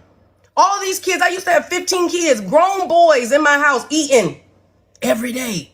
I took these niggas to skate parks, to the movies, to all types of arcade games, Dave and Buster's, doing all this shit every week to compensate for the fact that I'm fucked up and I know I'm not a good parent. I got mental issues. I don't come from shit. Y'all don't got good dads. They got issues. They didn't come from shit. So I'm trying to compensate for the broken promises that their dads did, for the shit that they let them down on, for the shit that they lied on, for the shit that they destroyed with my kids. I had to overcompensate. So I am a bad parent. Yes. Never said I wasn't. Terrible at it. But was excellent at raising other people's kids. I got other people's kids loving the fuck out of me. Other people's kids did what the fuck I said and they're successful now. They're living their life. They're moving on. They're moving to different places. They're exploring the world. They're in their 30s or close to 30s and doing the damn thing. Yet my son is on the internet talking about his mom's pussy. It don't make sense. It doesn't. It's so confusing to me that this is my reality today. Yep. I'm so embarrassed. This shit was so hard raising these kids. And it was so hard to have their fathers and their families against me like this. I had no help but the people that I just spoke on who stepped in. And apparently that didn't mean shit to them. Now, as far as my friend, I think he mentioned something about my friend's family, our play family. I'm not finna get into any of that because them people have been nothing but good to us. Generally speaking, like overall, I can't complain about much of anything. They've gone above and beyond. But I can tell you right now, at no point in time did my kids watch other kids get Christmas and they didn't get Christmas. We was spending 5 bands every Christmas for these niggas. I got pictures of Christmas where rooms are filled up with shit. I guess they forgot about the blue and white Christmas that we did over at Why you ain't show pictures of that then? You showed a picture of you and your ex to start the video off. Why you didn't show pictures of that? They play grandma house. I guess they forgot about that. What they're talking about is when my son turned 16, I went through a holistic journey and I wanted to detach from Americanized things to stop spending so money and to be brainwashed. So I ended Christmas then. And I started to buy my children things based on merit, not a holiday. So if they acted well and they got good grades and they did what they were supposed to do, I rewarded that. Otherwise, Christmas didn't mean nothing to me anymore. And I haven't truthfully celebrated Christmas till then. I make sure I send something to my grandbaby because he's a baby. But these niggas wasn't 9 years old and I brought gift baskets and I bought all these kids, all this other shit and that nigga is describing my childhood. I mean, talking about verbatim. Ver-fucking-batim. It's crazy to me that this boy has taken my childhood and telling y'all this story like it's his. It's crazy to me. And the trauma that he's really gone through, that's what breaks my heart. The shit that I really fucked up on and I failed him on is real. It's really real and he really was hurt. But he hasn't done anything with the pain. He hasn't done anything to heal himself. He hasn't done the work. These young He stayed the fuck away from you. Kids do all the talking because they want to become TikTok experts and doctors and shit, but they don't put the work in. And that's the problem I have. I finally love myself. So what I did was put distance and I separated myself from my child. And now my child is lashing out like this is a girlfriend leaving him. This is not normal. It is not a normal way to react to your mother, son. I took care of you as best as I could. You got put out of my house because you were a danger. But even though you was put out of my house and sent to your dad, I set up services for you. Mental services, even physical services. It was either that or you go to juvie. But I kept you out of the fucking system trying to keep an African-American male out of the system by putting you in some shit that was going to make you better. But your dad didn't take you. And I don't know why. You have to talk to him about that. I'm not going to speculate. You had to be removed from my house. You were a danger and I was going to hurt you. You were going to get killed that day. Dead ass. If my friend who you talk all this shit about wasn't there, you would have been gone. Because I didn't feel a child that did the shit that you did deserve to be here. And now I'm seeing that I might have been motherfucking right. Because why does your pain makes it so that you want to make everybody else feel pain? This is all for me. All you had to do was pick up the phone, nigga. You got my phone number. You got my email. But this is for clout. You finally got your 15 minutes, son. Congratulations. You finally got your 15 fucking minutes. Your 72 hours. You got it. From the most negative shit that you could possibly get it, you will be known as the man who was pressed over his mom's pussy. That's what you're going to be known as. But I put studios together. I built you a studio. I put you with all types of people. You had NBA references to go straight to AAU and to the top.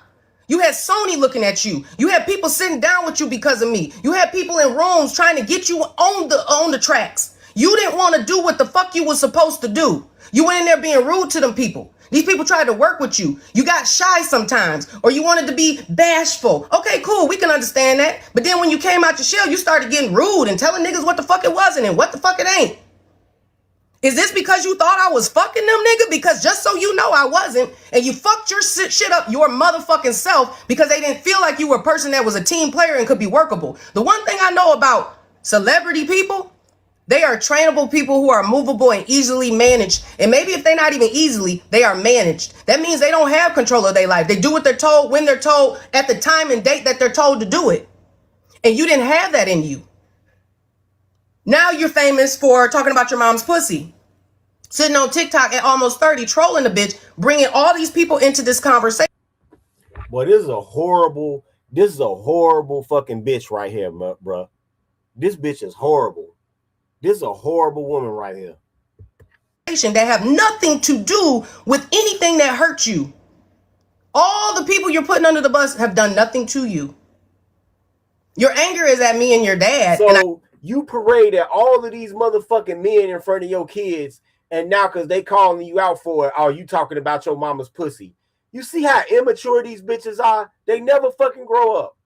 Never grow up. Exactly. Overgrown. Exactly. You was the one who had them around all of these different niggas. They didn't chase you to catch you with them. You brought them with you. You could have just easily paid somebody to keep them and went and did whatever you was going to do. You brought them kids with you. And now that they calling you out for it because they didn't want to meet these motherfuckers, now you mad at them. I guess his wife. How did everybody else get put into this, little boy? Or should I say, sir, since you're a grown-ass man? Make this shit make sense. I'm so baffled by this shit. I'm so baffled by this shit on so many levels. So many fucking levels. My son has never sold drugs, paid bills for me. None of this has happened.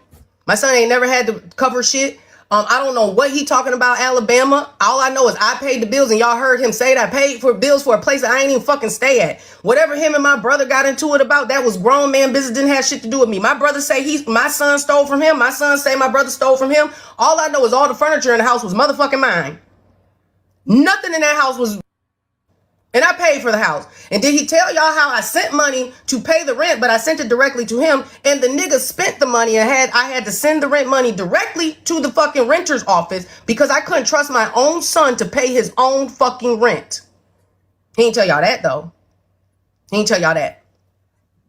So I don't know what the fuck my brother has to do with this. We don't even know that nigga, talk to that nigga. We are estranged. I was trying to give my brother a chance, and I'm not finna get into no details about him and his wife's situation. Again, I'm not putting him under the bus. I don't know what was going on. I just know things didn't work out and everybody moved on. That's all I'm gonna say about it. My brother is not to blame for everything that happened in that house. I can tell you that because my brother recorded my son sometimes and sent the shit to me. And my son didn't immediately tell me that he wasn't paying the rent that I was sending the money to. I had to find that out by my brother because a notice came. And I said, it can't be no notice. I've been paying the boy the rent. He said, can't be. The boy got a notice for pay or quit. This before the eviction. So I don't understand the Alabama thing. I don't get why that was even brought up. I guess these are things that traumatize him. I'm assuming that these are all triggers at some point that he wants to get off his chest. I'm not sure what was going on. But as far as the homeless thing, I was homeless. My son didn't have to be homeless. He had places to go. And he was loyal as fuck to me. And it was starting to stress him out. And it was a whole bunch of crazy shit going on. And he right. We couldn't trust a lot of these niggas. Niggas was trying to get me to fuck just to stay and do all this crazy shit just to be around, even though I was paying my part and cooking and cleaning and providing groceries. And all I needed was a little place to stay to get on my feet. Because the first time in my life, I fell flat. I fell flat because I was trying to save my daughter from being kidnapped, and I spent all my money going to court and going back and forth to Michigan, paying all this money for attorneys, doing all this shit. So I lost everything. Hundreds of thousands of dollars was spent to try to get my daughter back over years, a course of years. My daughter was taken at 11. I didn't see my daughter again until she was 19. Trauma. So some stuff he's saying is true. But we don't need to relive this trauma. We don't need to keep going through the shit. God damn, we just got out of it. And then you gonna be the kid. She just told on herself right there. You know what type of dirtbag you gotta be to get your kids took away from you as a black woman? By DCFS. DCFS, they got zero tolerance for white children. The first time one of these white bitches do some crazy shit with their kids, they yanking them.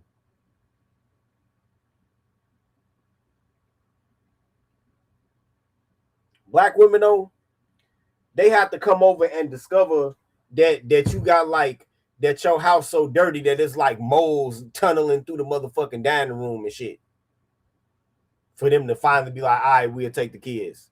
So if she got her daughter took from her at 11, yeah, that says it all right there. To put us in more trauma after you saw what your dad and his wife did. Like, I don't understand it. Son, I don't understand you anymore. You was the one out of all of them I understood, I thought. I don't get it. I don't know what happened to you, who hurt you, if it is your wife or not. I don't know. Allegedly, whatever. I don't know, but I didn't do nothing to deserve this. I didn't do nothing to deserve. This is crazy. This is beyond. It's almost inconceivable. I know parents who really fuck their kids up and their kids wouldn't dare do no shit like this. Really fuck their kids up. I have said sorry. I have acknowledged their pain. I have changed as a person, as a mother, and I never got an opportunity to do right again because my kids have chosen. But you just spent the whole front part of this video calling the man a liar. Now you saying you acknowledge the pain. Like, which one is it? To purposely punish me and abuse me as adults because they feel I deserve it because of the mistakes I made as a young mother. I am almost 50 years old.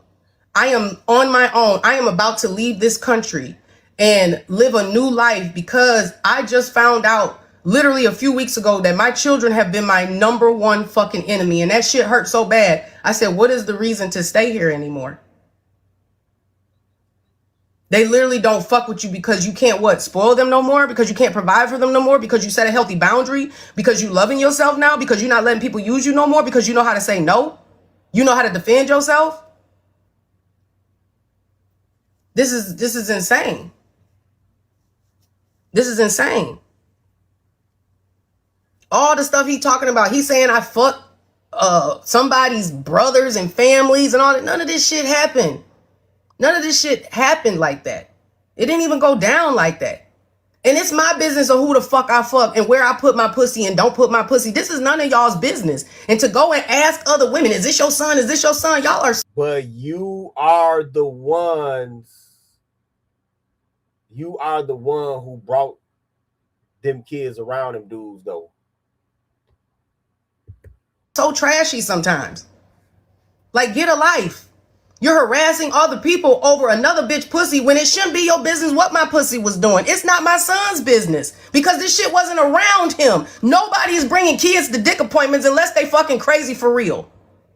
Nobody's bringing dick around their kids like that unless they crazy for real. My oldest son will tell you a different story on this subject. When no niggas around like that. Yeah, y'all saw a couple friends, but you ain't see no niggas I was fucking like that. No, the fuck you didn't. Because if you did, you would have a list that makes sense. Your list ain't even accurate. Somebody told you some stuff, you heard some things, you heard me talking on the phone, and a lot of this stuff he talking about, oh, I went to my kids and just told them stuff. My kids was eavesdropping. They was some nosy bitches, and they was eavesdropping, listening to adult conversations, and I talk really loud so you can hear me through the whole fucking house. These conversations was not for them. I never went up to my son and showed him a picture of me butt ass, booty ass, naked, spread eagle, talking about, say, hey, let me explain this random picture that you didn't even ask about, and y'all are in elementary school, and I'm butt ass naked. No, how about they went into my shit, went in my room, went in my box, went into a private place, up under some shit in another box, and pulled out these pictures and was showing them around, and I had to explain some shit to these niggas and tell them what the fuck it wasn't finna be. But y'all thought I just randomly went and just showed, just here, yeah, this is me. This is your mom's pussy, and this is me on the pole. And what I did to make money ain't y'all motherfucking business. I can tell you that. I ain't never been no streetwalker.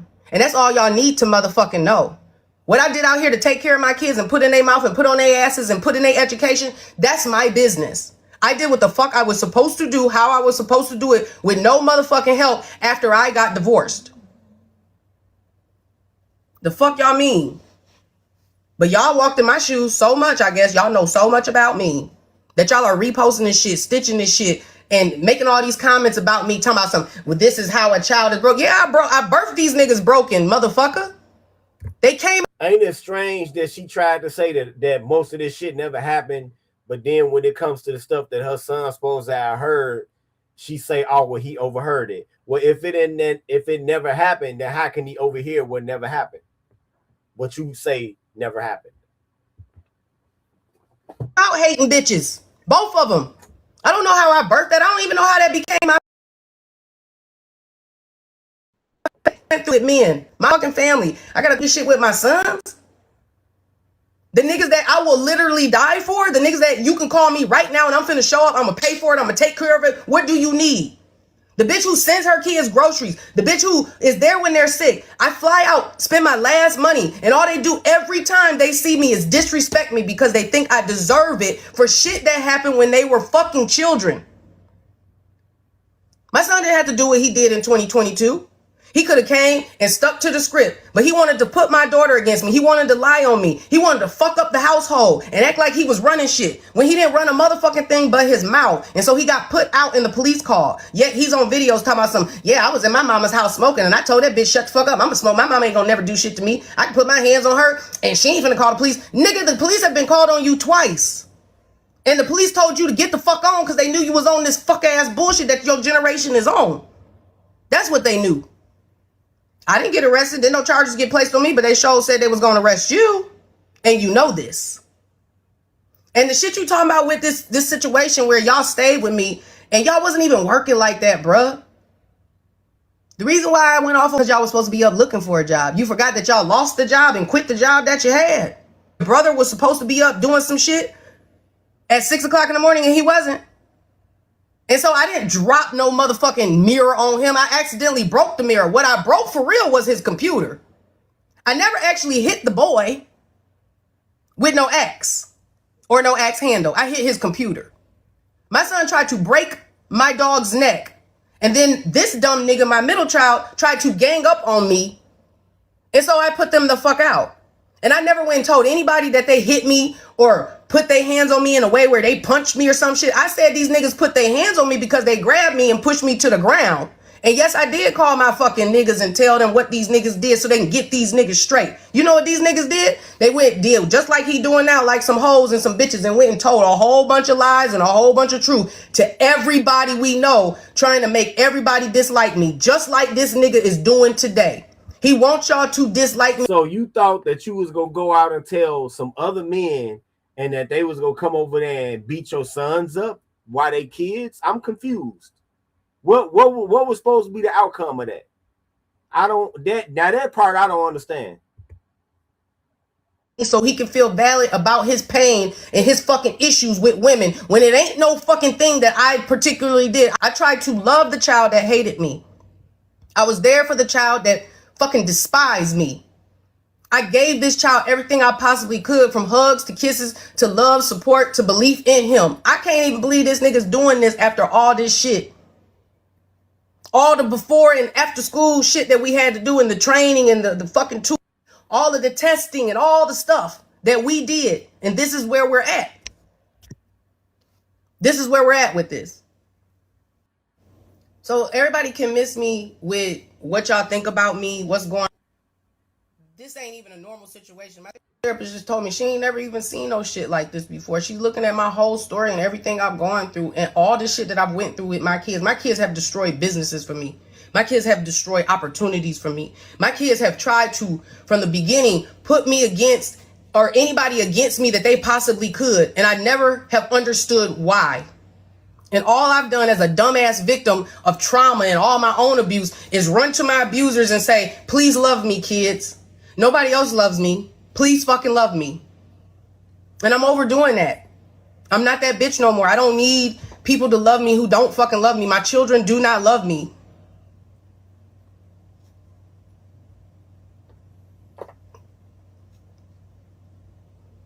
And it's okay. I can accept that. They don't love me.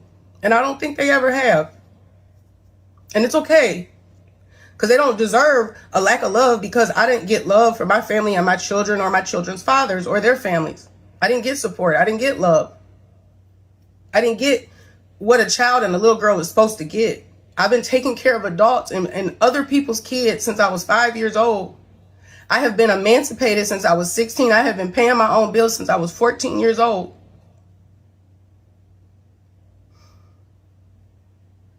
I raised my brother. I helped my dad. I raised other people's kids. I put them through school. After all of that, all the sacrifices I made of not putting me first and trying to make sure my kids had a life that I didn't have and the support that I didn't have, this is what I get. So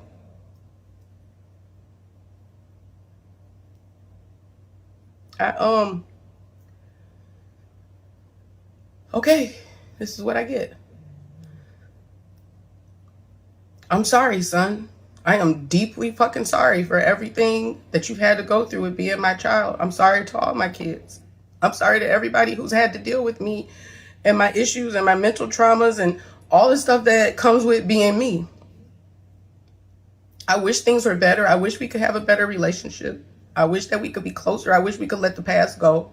I wish that we could heal as a team and be like we were when we used to do random dance. And we would have our little food parties and all the people would come over and we would have fun. I thought we had a good time together. I thought we had a good relationship. I knew it was rocky. I knew it was fucked up. And I knew I was a bad mom. I knew more than anything I was verbally abusive. More than anything. And I'm sorry for that. I was too direct. I told the truth too much. It was because I was born a liar and I was put into crime and I was told to lie and scam. And around the time I turned like 30, I wanted to be honest and I was telling y'all too much and I didn't know better. I didn't know better.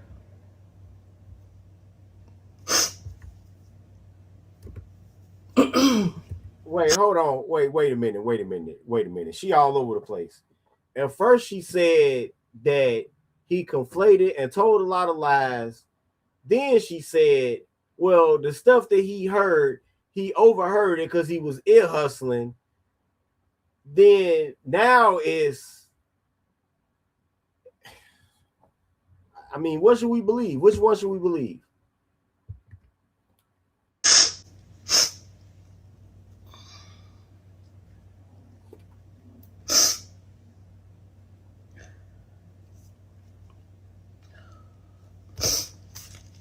I'm gonna sit here and be crying and shit like a bitch. This is what they want. So now y'all know who the mother is that y'all have sat here and harassed all these people over. It's just little old me. And I'm nobody who comes from nothing. Okay?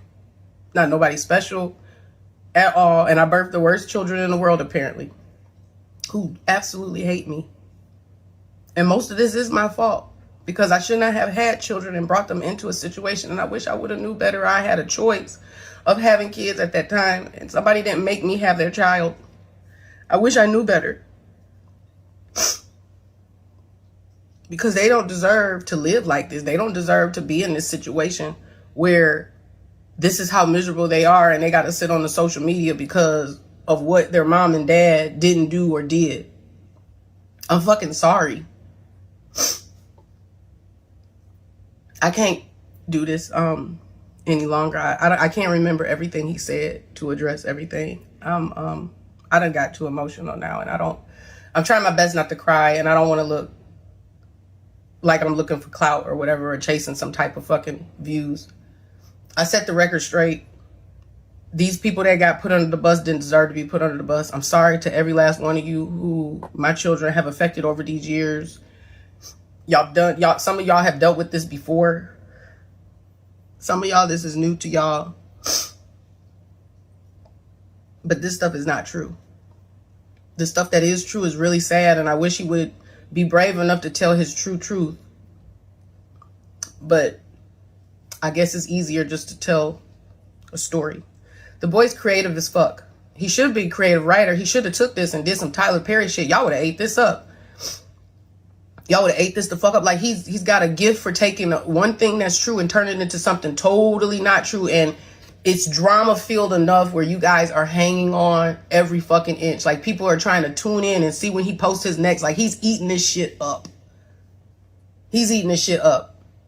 I was gonna show receipts and show pictures and do all that in these videos, but why didn't you? Why didn't you? That would have been so much easier than this long ass 20 minutes of rambling on TikTok of all places. Bitch, you acting like you on YouTube. You on TikTok. You supposed to have that shit wrapped up in about 2 minutes. I'm not finna do all that now unless it comes to that. If I have to show receipts, then I'll take the time to pull everything out that I got. I'll pull out the emails, the old phones, all of the pictures. But please believe me, it's other people right now pissed. And they want to go hard on my motherfucking son. Like, hard. But I've stopped anything because I'm the only one that needs to speak. And his father and I guess maybe his father's wife, but this is really about me and his dad. My son is just taking this out on everybody and anybody who is in the way. And some of y'all is getting it too, and y'all don't even realize that he's pumping y'all. This is all fugazi. Our story is so fucked up enough that if he would have just told the truth, y'all would still be flabbergasted and you'd still be trying to click and do all this stuff. I'm not the best parent, not the worst parent, but I ain't purposely do nothing to my children. Never had my children around hoe activities, and I have no clue about some of these stories and where they come from and why he's telling y'all this other than clout. I don't know. So you guys need to let this die down and stop feeding into this. All you probably going to do is take this video, rip it apart, and, oh, she's not being accountable. I'm the most accountable bitch. When I say it is so hard for a child to grow up with a mentally ill parent that has no support and comes from nothing, like, it is hard. Do you know I learned how to officially read and properly write at 16, and that's when I figured out how to go to the court system and file my own papers to emancipate myself? That's the only reason I learned how to properly read and write, because my daddy kept me stupid on purpose so he could keep stealing my motherfucking inheritance. So if I would just learn how to read at 16 and write at 16 and just learn how to go to the court and do that, how the fuck did a 17-year-old know all of this stuff that my son thought I was supposed to know about parenting? And then I'm dealing with a child who has a mental illness. I have mental illnesses. And none of this shit is common back then. It's all common today. Nobody ever heard of this shit back then. People treated us like pariahs and like we had a disease or something that they could catch. I didn't know what to do with me. I didn't know what to do with my child. So in defense of his father, I don't know what his father knew what to do. I don't know that situation. I don't know why that situation was handled that way. I don't know why. I don't know what's going on from over there or what's true anymore.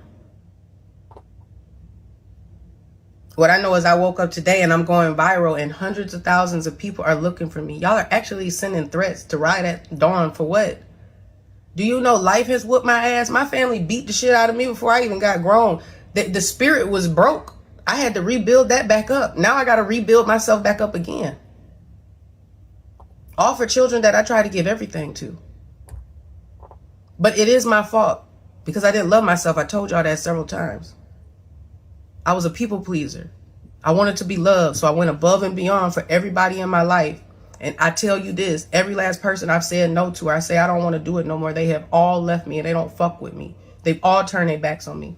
They all said they love me and then turn around and stab me in my fucking heart. Every last one of them. Even my fucking friends. The only person really ride out for me, for real, is one male friend. But y'all keep asking me about my mom and shit, so I'm finna tell y'all more stories. Man, it's too many of them bitches, so I'm finna just start off with one of them hoes. Alright, I remember one day I was sleeping. I was scared of the dark when I was little, so I was sleeping in my sister's room. I ended up getting my ass whooped out my sleep, where I just woke up and my mom was hitting me. And then she dragged me down 2 flights of stairs. And then she dragged me past the front door into the hallway by the laundry room. She picked me up by my neck, and my feet was off the ground. My head was touching the wall. She was choking me out until I couldn't breathe. And then she dropped me and told me that I needed to do my chores, talking about why is there dishes in the sink and why is there laundry in the laundry room. I think I was like 5 or 6 years old or something like that. I didn't even know how to do laundry. She never even taught us how to do laundry. Mind you, we never even learned manners and shit until I went to my stepmom's house. Like, we was just chewing with our mouth open, putting our elbows on the table, doing stuff like that. We're like, I remember my stepmom even taught us when we get out the shower to step on the towel so that we don't get the floor wet and shit, because we just used to leave the floor wet and she got tired of that shit. But I remember I just sat there all night crying because I didn't know how to do laundry. So I just sat there folding the laundry after I got done doing the dishes, and my mom just went to sleep and then woke up in the morning and acted like everything was normal. And I just had to deal with that shit. There was nothing that I could do. I couldn't go back to sleep. I couldn't get up and go to my room because I feel like if she would have heard me walk up the stairs, she would have choked me again. But y'all keep asking me about my mom and shit, so I'm finna tell y'all more stories. Man, it's too many of them bitches, so I'm finna just start off with one of them hoes. Alright, I remember one day I was sleeping. I was scared of the dark when I was little, so I was sleeping in my sister's room. I ended up getting my ass whooped out my sleep.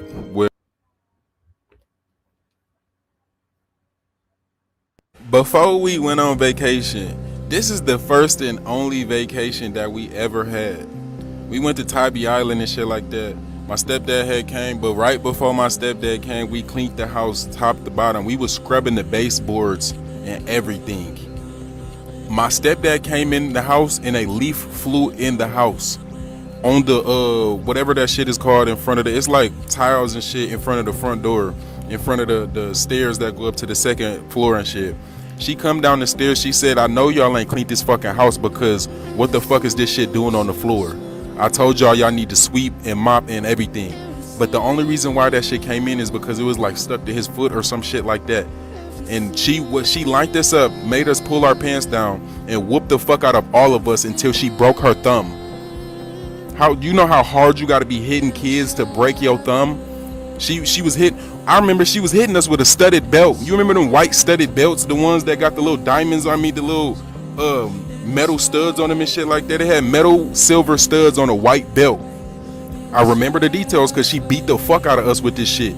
And this is not the first time she broke her finger whipping our ass. This the second time she broke her finger whipping our ass. Made us get in the car like everything was regular after she just tore our ass up.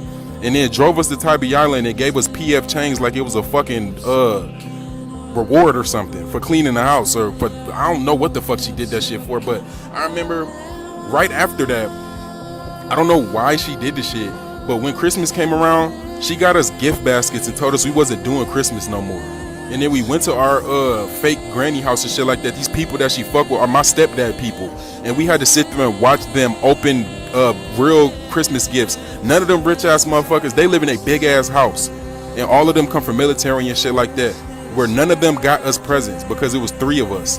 So they went out their way to let us sit there, and well, really my cousin had to deal with that shit too, because they didn't get him no presents either, even though he was their blood family, because their little brother is the father of my cousin, which then we all sat there and watched his kids open up computers, new game systems, new games and shit like that, while we had nothing. She picked up like Easter baskets from Walmart and told us that we wouldn't have Christmas no more after that because she was doing something different And we was just going on trips and stuff like that instead of doing Christmas. Whole time we never went on another damn trip after that. Before we went on vacation, this is the first and only vacation that we ever had. We went to Tybee Island and shit like that. My stepdad had came, but right before my stepdad came, we cleaned the house top to bottom. We was scrubbing the baseboards and everything. My stepdad came in the house and a leaf flew in the.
Y'all saying this audio? Can y'all hear me?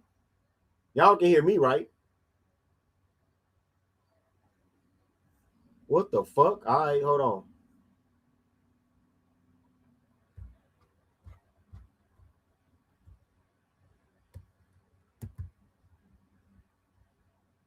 Y'all can hear me though, right? Because it's not muted.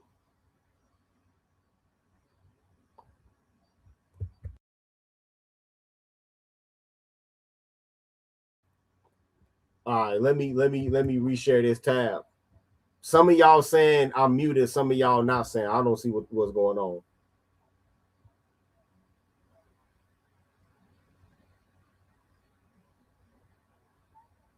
All right, let me reshare the screen with this one.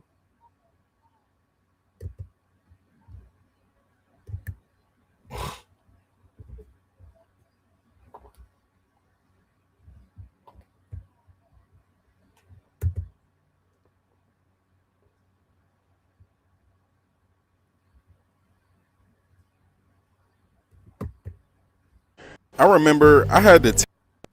I remember when I lived with my mom when we was little, she used to just randomly come home with these exotic fucking animals. I remember she said she wanted a monkey. I thought she was finna get this fucking spider monkey and we was gonna have to take care of that bitch. But I remember she randomly came home with some sugar gliders. Then it was chinchillas. Then it was guinea pigs. And then we had a big ass rabbit. And me and my sister already had 2 hamsters and my brother had 2 bearded dragons. And then we had 2 dogs. And I remember one day we went to school. Can y'all hear him now? Oh, y'all okay. All right. And we came home and none of the animals was in the house no more. I remember my mom when I lived with my mom when we was little, she used to just randomly come home with these exotic fucking animals. I remember she said she wanted a monkey. I thought she was finna get this fucking spider monkey and we was gonna have to take care of that bitch. But I remember she randomly came home with some sugar gliders. Then it was chinchillas. Then it was guinea pigs.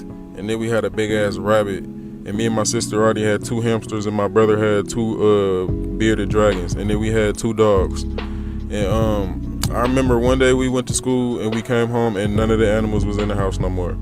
I just remember she said that she was cleaning the house and she ended up opening the door or something because it was hot and the sugar gliders flew outside. And then I don't know what happened to the chinchillas or what happened to the guinea pigs. I just know she said she put them in the garage and something happened or some shit like that. I remember our rabbit had a heat stroke and the nigga was literally stuck to the bottom of the cement on the fucking in the garage. where me and my brother had to literally shovel our rabbit off of the floor because my mom didn't want to do it and she the one who killed him. And like, I don't know what happened to none of them other animals and shit like that, because that shit happened before we was gone. But I remember she used to lie about this type of shit all the time, because when my sister was little, she told us that a puppy that she gave my sister choked on a popcorn kernel, and that's why we had to take it to the vet. Whole time my sister told me later on when we was grown that she swung that dog by its arms till they broke because she thought it was a toy. And then she told my mom and she covered it up. And she basically, so this whole time I was thinking that they was crying because the dog died. They was crying because my sister felt bad and my mom started fake crying, so we all felt like, it meant something and shit. Whole time she didn't really care. She do that shit all the time. She'd just kill animals and shit like that and not even shed a tear. I remember when I lived with my mom when we was little, she used to just randomly come home. I remember I had to tell my mom that I wasn't homeless and that I can leave at any time that I wanted to when I was trying to go out my way to help her, because she was just being so rude to me and just talking about me so bad and shit for no reason, where I think she just didn't have nowhere to put her anger, so she was just putting it on me. And I'm like, you do know I don't have to be here, right? I could leave anytime I want. I'm only here because I'm trying to help you. I'm not homeless. I'm with you while you're homeless. I can go have a house anytime I want to. I could go stay with my friends and go sleep in their house, smoke weed all I want to, and be kicking it up, chilling, playing 2K all day. I can go back to Michigan and go live with my dad and stuff, or live with my other friends where they had homes and shit that I can go live in. And I'm like, do you not understand that I'm trying to help you out? I don't have to be here right now. The only reason why I'm in this situation is because you're my fucking mom. And so I would go out my way to like explain certain things to her, because I remember when we was homeless, I was in Chicago with my granddad. Mind you, we from Illinois and shit. All our people from Illinois. It's just not new to me being in Chicago and shit. My granddad lived up there and we was going to go live with him because we was homeless. We go to the food market because my granddad is in the military and he get free food and shit like that, so he was finna use his VA card to get free food. She parked across the street at the Walgreens and her car got towed.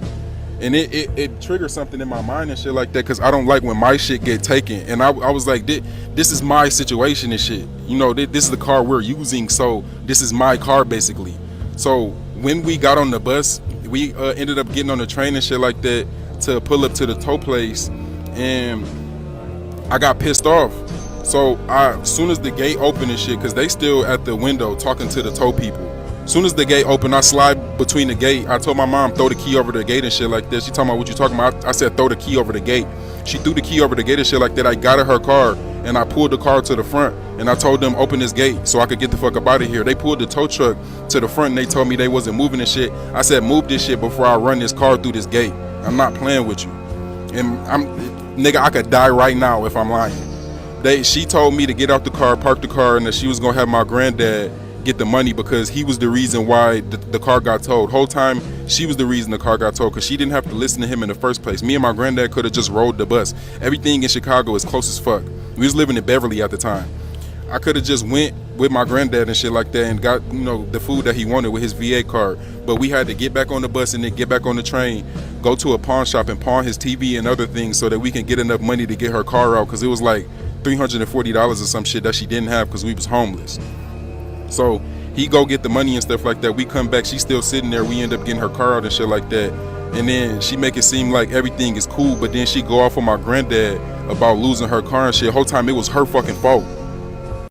I remember I had to tell my mom that I wasn't homeless and that I can leave at any time that I wanted to when I was trying to go out my way to help her, because she was just being so rude to me and just talking about me so bad and shit for no reason, where I think she just didn't have nowhere to put her anger, so she was just putting it on me.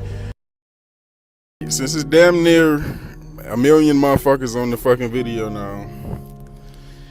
Let me see. Alright, let's start off with this one. Alright, when I was about 14, 15 years old, I was trying to leave my stepmom's house because she kept abusing me and shit like that. I got to a point to where I gained enough courage to get emancipated. But when I went to the court, they said it was a process and I didn't have time to wait. So I had to call my mom and shit. When I tried to call my mom, I had to go to a payphone because my stepmom took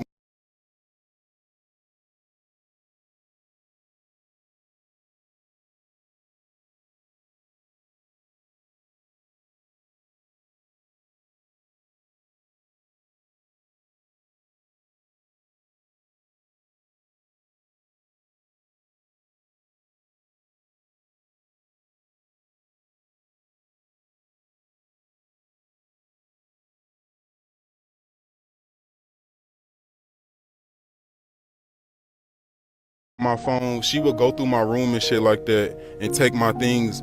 She broke my phone on.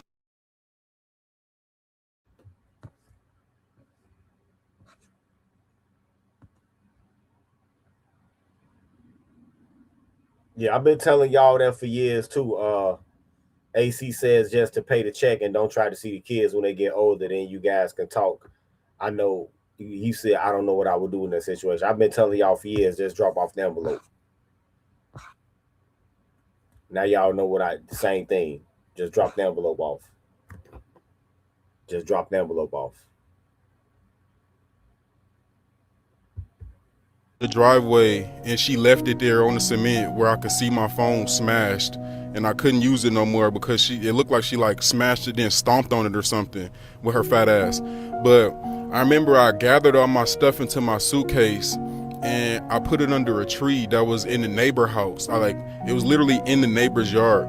She went into the neighbor's yard and grabbed my suitcase and brought it into the house, locked me out the house with my suitcase. I had some Kobe's in there that my aunt's husband had got for me. This is the only item that I ever got as a gift from somebody. I never had anything from nobody that somebody bought for me that was like, what is it called? I forgot that word, but he ended up going out his way to take me to the mall. Like he was trying to be like a friend and shit. He had told me like, bro, I'm not going to the gym and hooping with you with them bummy ass shoes on. I'm finna get you some new shoes. And he took me to the store and he said I could pick out anything. But in my mind, I'm thinking, well, my stepmom is gonna take the shoes regardless. So let me get the cheapest shoes I could possibly find. I pick out the cheapest shoes. I think I wanted some Derrick Roses or something like that. He was like, these what you want?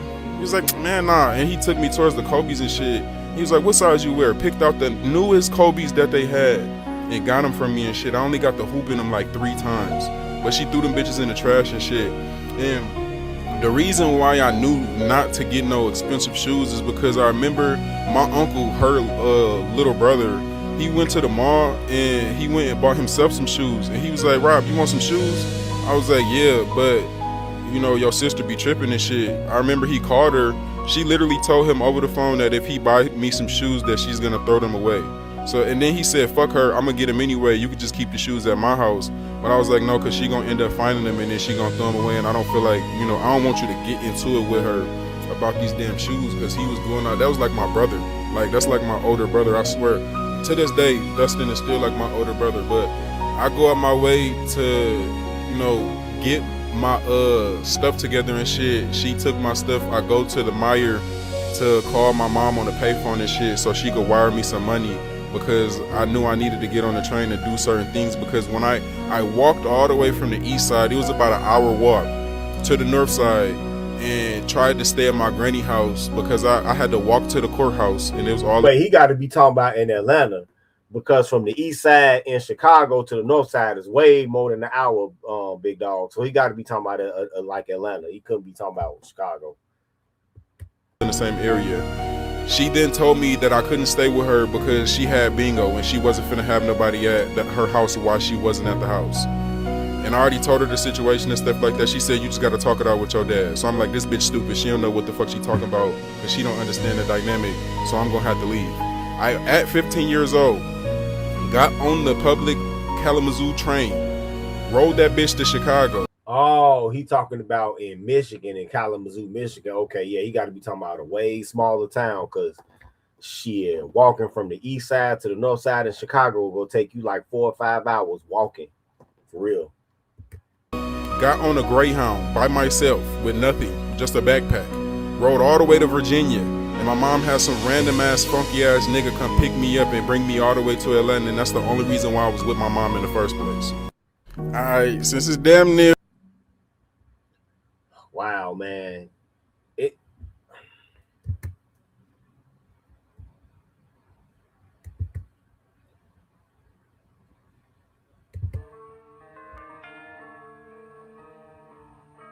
With this type of abuse and neglect, do y'all really think, how do y'all think all of these, do y'all think the real red pill and black pill channels that's out here, do y'all think that we just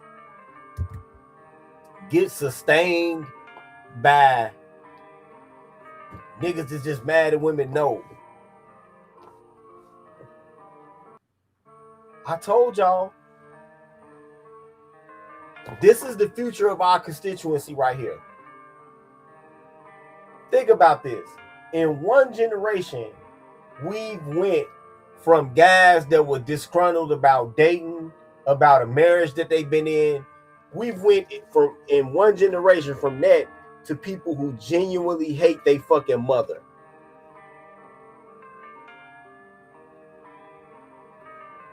And they hate their mother because they fell for the feminist propaganda and they've raised them accordingly. In one generation, we went to that. And y'all really think that this is going somewhere? Y'all really think that, you know, having a fictional story like Adolescence is gonna stop this? Y'all think a couple of bullshit ass Netflix documentaries is gonna stop this when we got people like this young man coming on here telling the ravages of feminism? Y'all really think that? Man, y'all are delusional if y'all think that. Y'all are. And it's only going to get worse. That's the craziest part about this whole thing, is that it is only going to get worse. It's only going to get worse. You know what the next step is? And this is when the government is really going to have a problem with the social safety net. The next step is that men are going to start valuing their time more. When men start valuing their time more, a lot of you females are federally fucked.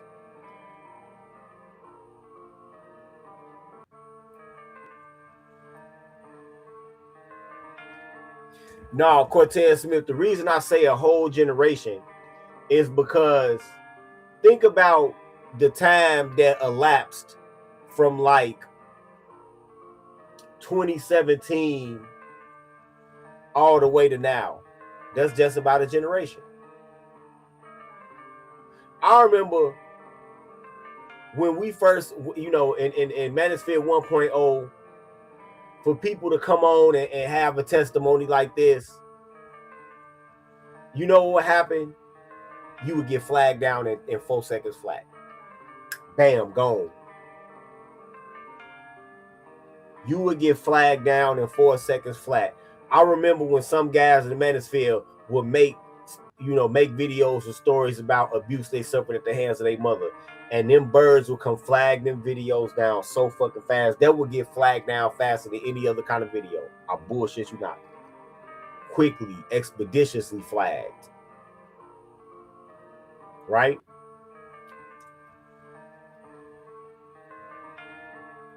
That was the state of play back in 2012.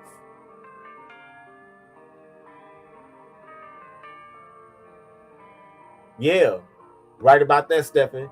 Things really changed from 2017 to now. Yeah, a video like this in 2017, his whole channel would have been gone. It don't matter what platform it was on. Now, it's too much. It's too much motherfucking truth to flag now. It's too much truth to flag now. Told y'all that was terrible, R2K. I told y'all that you would start seeing their own children come out with accounts like this. And this is just the tip of the iceberg. R2K writes, because millennials and Gen Z women are terrible. I told y'all. Told you.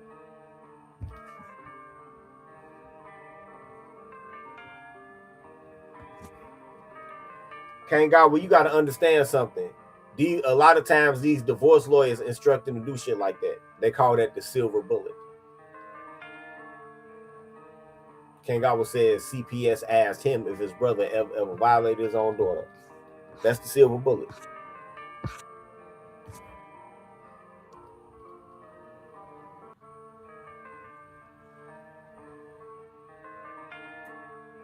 But man, A video like this or a series of videos like this would have been unimaginable back in 2012, 2017. Now, but the next step, like I was saying before, yeah, even the young women are. Even the young women are. I saw one, they hurried up and deleted that shit. I saw one with a 15-year-old girl talking about how she never got to have anything because her mother used up all of her child support money that her father sent. And that she didn't think that her father was sending her no money. She didn't think that her father was sending her no money until he emailed her the receipts of his pay statements that showed that the child support was being taken out. In fact, almost $1,000 a week.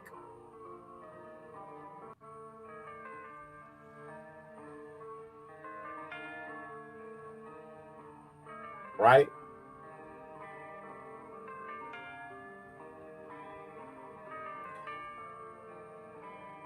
Y'all on my Patreon, y'all be looking out. I'm glad you meant to, Cynthia G. I got a plan for people like that. Right? And now this is where we get to find out how powerful we really are in the manosphere, the real manosphere. We got a very good opportunity in front of us right now, but I'll elaborate on that in my Patreon. I'm off of my birthday vacation hiatus. I'm back on duty now. Fuck that shit. When men start valuing their time more, these women are federally fucked. These women are federally fucked. Do you realize how fucked some of these women would be? Because a lot of these women got this misconception that they can just get public aid because they got a pussy. It don't work like that. It don't work like that.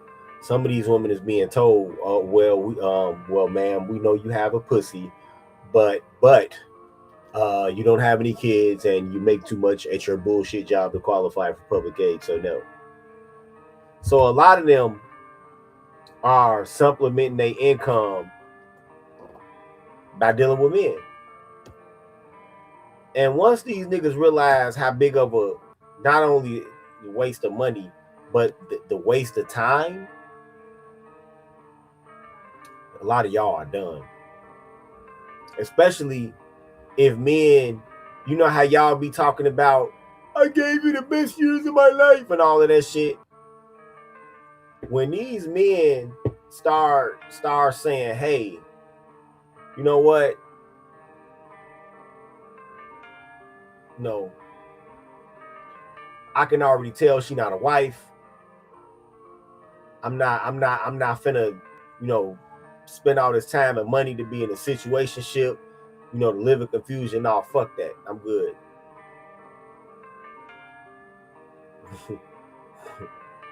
When men say that, you know what? I'll just look on the escort site and buy some pussy. I'm not finna, I'm gonna pay for what I want. I'm gonna pay at the hole and get the fuck up out of here. When men start saying that, a lot of y'all are federally fucked. That's the next step right there. That's the next step. Right? But I have been telling y'all for years. I have been telling y'all probably since fucking 2017 that you was gonna start seeing videos like this.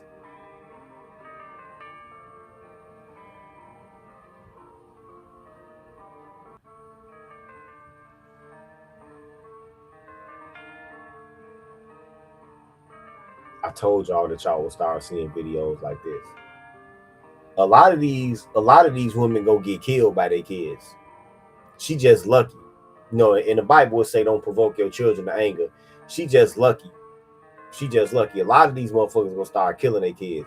I'm telling you, you go start seeing a lot of way out murder suicides, especially to the first, to the Gen Z moms. You go, oh my God, with all these hot girls summer, city girl, if I'm not married, I'm single ass bitches is out here. they kids go kill them. It's go get worse than just making videos talking about them. They gonna be killing their ass, and I'm gonna be right here for it. And I'm gonna make sure I keep this background right here. This background ain't going nowhere.